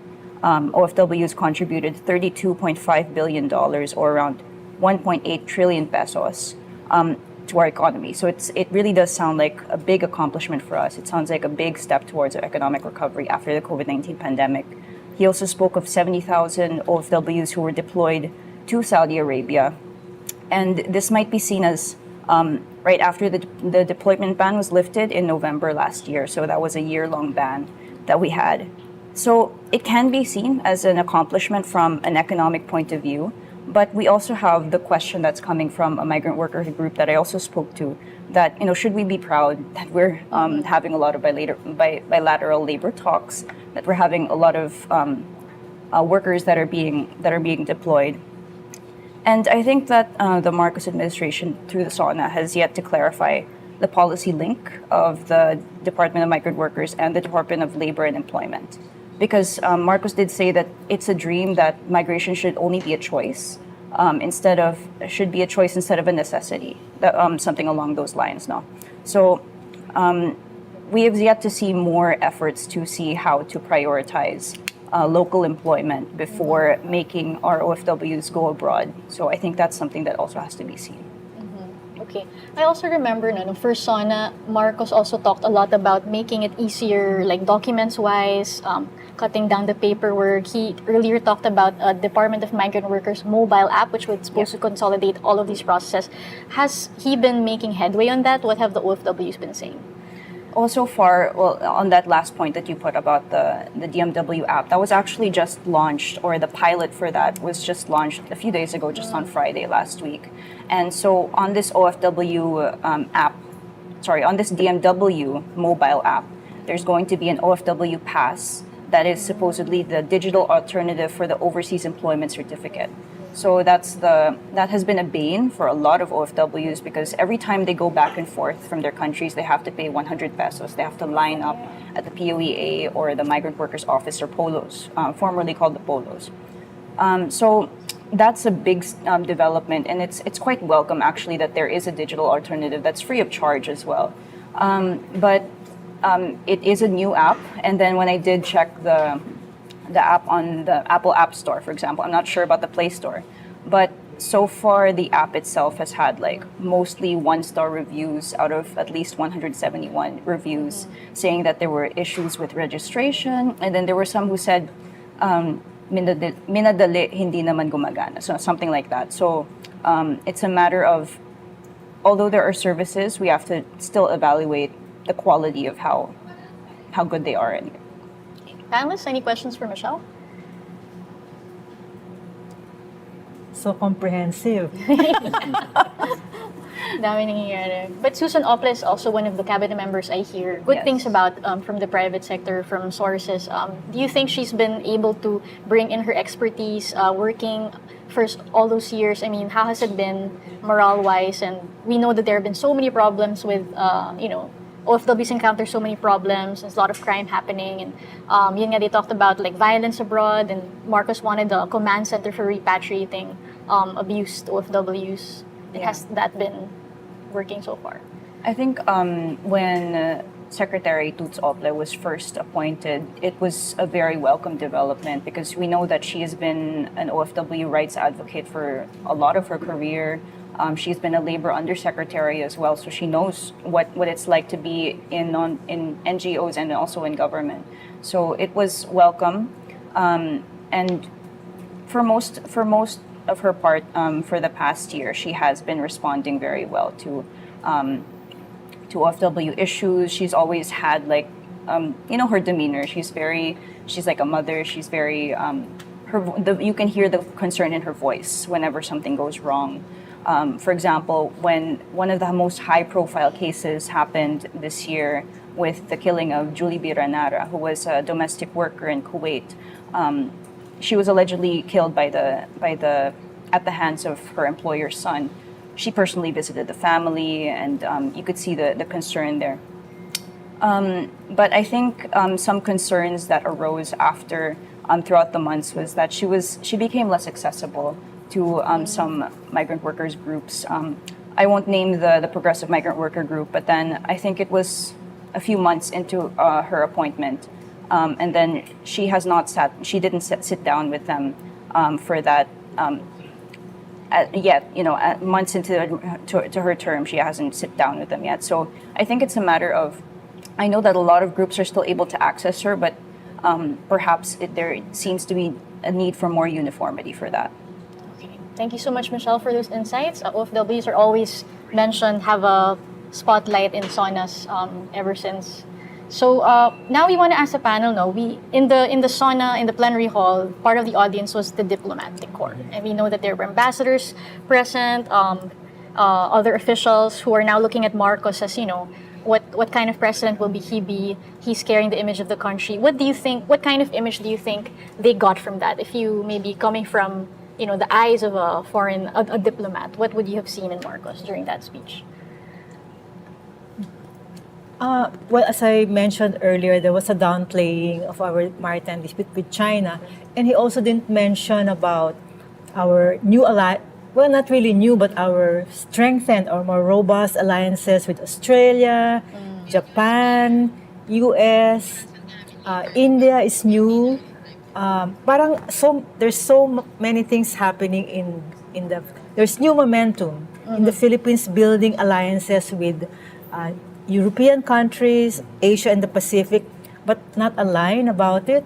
So maybe that they may have wanted to hear him say something about that. The Indian ambassador, I saw him there in the audience. Also the Chinese ambassador, Was he there? So he must have been happy. Yeah, because the camera showed his face when I think Marcos was thanking China for the fertilizer donations. I mean, things like that. How about you guys? What did you think of maybe the foreign policy messages he was making in the speech, or We were talking about the return on investment. I think that the diplomatic community, not only in the SONA, but in their personal dealings with the president, sees him as presidential. Again, the bar was set very low. So they're just very happy. I think they're very happy to be able to talk to someone that, to quote Margaret Thatcher's impression of Mikhail Gorbachev the first time they met. He's a person we can do business with. And I think that's very important to them. It's like when the president says, they follow. It's not like what their experience was with Duterte. And I actually think that that is already putting some pressure on civil society groups who are resisting the revival of Marcos's fortunes and have been closely aligned with these the different countries in Europe and so on. They've been helping out on press freedom issues, human rights issues. And then these civil society organizations see these allies saying very nice things about Marcos. Somebody, we can talk to him and so on. Again, it's important to point out, as Dian pointed out, for instance, that nothing was said about human rights.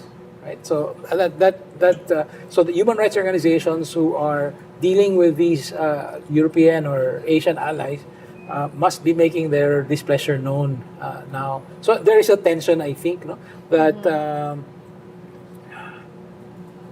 our president is being seen as presidential. They can do business with him. And that's worrying some of the people in civil society. Like, what does this mean for our relationship? So far, I don't think there's been any undermining of funds for press freedom, for instance, press freedom issues and so on. But I think that's an issue that's there. Right. And, I also noticed what struck me was how Marcos is the president who would really be vague about foreign policy in his SONA on purpose, I think. Like, walang mention of specific countries, unlike former President Duterte, who actually talked about China's war threat during his SONA, like SONA 2019. So maybe it's also refreshing or like a breath of like relief for diplomats not to hear anything specific about their countries and then have to like, respond to it somehow. Anything else? Like, he also mentioned that things about protecting sovereign integrity, very vague things that always sound good to the ear. But were you hoping for something more specific in terms of any specific mention of countries or allies? You think? He said, we're promoting rules-based international order. We're pursuing constant dialogues, diplomatic approaches, which is working to protect our sovereign rights. But he never mentioned the most it's not contested from our end, but it's the West Philippine Sea. I just received messages saying, he didn't mention the West Philippine Sea. As Pauline mentioned earlier, that was also a comment of the netizens. So, yun lang. And, under Marcos, ang laki ng pagbabago. We saw, for the first time, we saw transparency in the West Philippine, about events in the West Philippine Sea.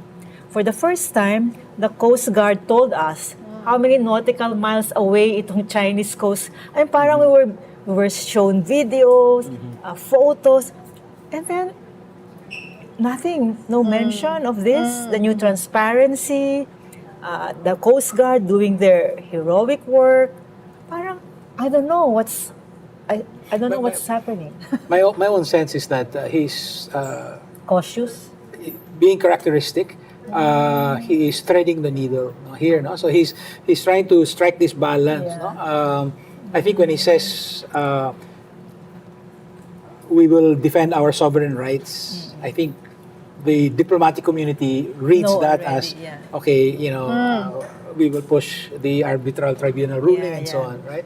But he stops there. Unlike last year when he said not an inch, a little more dramatic, right? Yes. Which actually became the title of the DFA sub-site, right? Website. Yeah, not an inch or something like that, right? So because it was very dramatic language. None of the drama now here.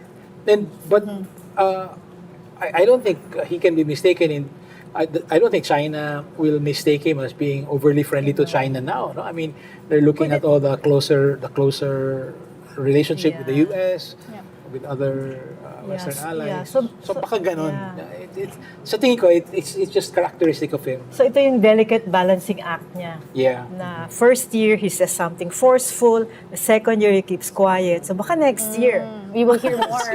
It depends on. It depends on what will happen. Maybe because it's really very difficult. People know how do you balance between the two superpowers? No? At one point, you will have something has to give in. Yeah. And so he has to talk about maybe eventually about leveraging a counterweight to China, which is India, and we have found a momentum now with our relations with India. So hindi pa niya siguro kwento yon dahil bago pa lang. Yeah. And yun nga, he's trying to be cautious. He doesn't want to rock the boat. And we have loan applications pala with China for our 3 mega railway projects, which were dropped during Duterte's time. So that's my thinking. Maybe he also wants these approvals, these loans to be approved. Right. John, you mentioned earlier that you wanted to hear about Mindanao, and we did hear a little bit about it. Like he mentioned the Bangsamoro region. Yeah. We even saw Interim Chief Minister Murad Ibrahim, who was, listening to the speech. He talked about tapping gas reserves in the Barm region. So, what do you think? Were you happy with that? Moderately happy. I'm glad that there was a couple of mentions regarding the energy initiative, and then also a reference to Marawi. Although the truth is, there are still hundreds of thousands of internally displaced persons who have not yet been able to return to their homes in Marawi. No? This is not me talking. I mean, last week I interviewed Driza Liningding of the Moro Consensus Group in Marawi. And he says, we're satisfied with the president's performance, but we have our issues. There's still many of us who are outside of Marawi. they want a little more specificity when it comes to the the return to Marawi. So I think that I'm only moderately happy because kulang sa detalye. What exactly does that mean? I mean, Duterte said that, but now we're marking what is it, the 6th anniversary of that siege. So, yeah, but I'm glad at least that there have been, and obviously the RVTM people, were advised beforehand, so Yeah, they knew who took exactly hand. where to, Yeah. to show. I'm sure may script is Alaj Murad. done. Yeah. So we saw Alaj Murad twice on national TV, so that's a good thing. Okay, my last question for all of you. Now that you've heard the speech, you've heard the SONA, what are your expectations and hopes for the next months ahead into the Marcos administration, given the signaling that he's made and the pronouncements he's made today? Economy, well, can we... Oh, yes. Because You the bulk you of his first, yes. Well, focus on the economy. I think we can expect even more window dressing in the coming years. Because I think that's part and parcel of the PR strategy. I mean, the sloganeering and then the rebranding. Even on the part of the economic managers, there has been a conscious effort to try to boost or try to cherry-pick some of the favorable indicators when it comes to the economy, like GDP growth. And then, however, we're really looking for what are the current indicators and then what are the targets. So I think that's what's missing from the current SONA. And I think given the political capital of the president, really more could have been done. There are so many reforms in so many key aspects of the economy like education, energy, etc. So I think there were a lot of missed opportunities over the past year, and I think there's a limit to the extent that we can PR our way out of many of our economic problems. Right. Yeah, I'm struck by well, a couple of things. Now, first, he did not mention, as some of our reporters pointed out, anything about human rights. He did not mention anything about disinformation, even though last month he said he was gonna do something about that.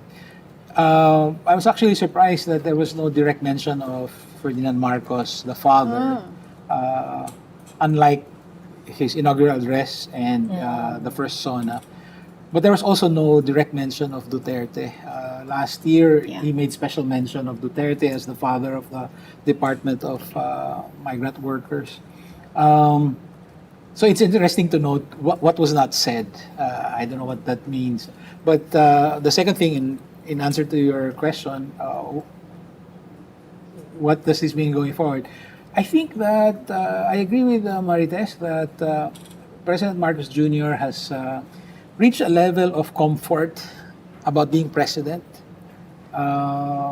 which may not have been obvious to us last year. He was only a month in office. But I think now, notice he only mentioned the vice president and by title, not Sarah and so on. Last year, he name-checked so many people, including Toots Ople and so on. It was more, I don't see it as a distancing. It was really more of like he was just carefully defining the limits of his presidency. Like, this is my SONA. Maybe asserting his independence from these influences. Yeah, that's right. So I feel like, so the answer to your question is, I think we will see a more assertive Marcos going forward. Not assertive in the Duterte sense. He's just not that person. He's Mr. Good vibes. Good vibes. Mr. Let's party. So I think more of that. No? But I think he will be more assertive in that particular vein. Marites? Yeah, well, actually, I want to be hopeful. And there's some basis, but at the same time, parang I hope that Marcos doesn't go into strategic appeasement of China.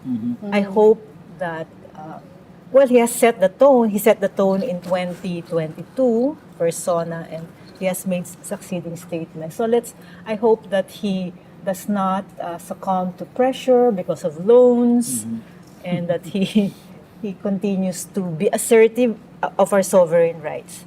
And then maybe a bigger picture of our national security policy. Yun yung missing. Kasi actually, the National Security Council, they already have prepared a document and they've been going around doing consultations with academics.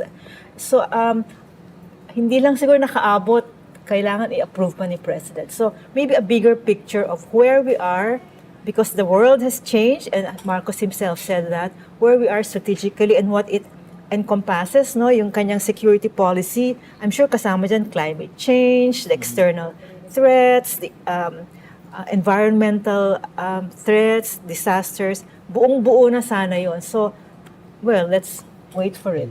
Can I just ask a question? Yeah. Jace, Marcos said our economic agenda cannot be incompatible with climate change. Is that in fact possible? What he's talking about, all these big ticket items? Yeah. Actually, there's new data coming out, John, where many countries are actually growing at fast rates, even as they're able to reduce, for example, their carbon footprint, their greenhouse gas emissions, etc. So there's this talk among economists that actually they're not really incompatible. You can pursue both economic growth and actions that are favorable for the climate. So, but yeah, I think many climate advocates are quite frustrated. Even when it comes to the Philippine development plans, I get some feedback that they're really quite disappointed about how climate issues were discussed in the PDP, that they found it lacking in many respects. So yeah, I mean, again, that goes back to the idea that there's this plan of the government, the Philippine Development Plan, but number one, is it well crafted? And number two, how well will the government implement the plan? And I think it's quite telling that, for example, the Mahar Lake Investment Fund is not even mentioned in the Philippine Development Plan. It came almost as an afterthought. And I guess that's one thing I wanted to add. We have to watch out for what's happening here because I think it's quite frustrating actually how easy this got passed by Congress, and then now the president is being low-key about this. And in fact, all economists are raising a lot of issues and all the red flags that this is a major threat to the public coffers and to the integrity of the BSP, for example, or the state-owned banks. So yeah, I mean, this is a space that we need to watch in the coming years. That's right. What I'm curious about, like moving forward, like seeing this as a political reporters, how strong the alliances will remain. Like we know that this is early on the presidency, but as the years go by, we will see people thinking about 2028 and what that means for Marcos and his alliances. He has so many promises to fulfill. He has deadlines for his allies in the Senate and the House to pass certain bills, and obviously these are all like hinged on the fact on how well he can keep that alliance together, despite how short the terms of presidents are and how volatile the political climate always is in the Philippines. So this has been our special coverage of President Ferdinand Marcos Jr.'s second State of the Nation address. It's been a year of high expectations, and we've heard a lot of promises made and also tall orders that obviously the Filipino public would expect from the chief executive.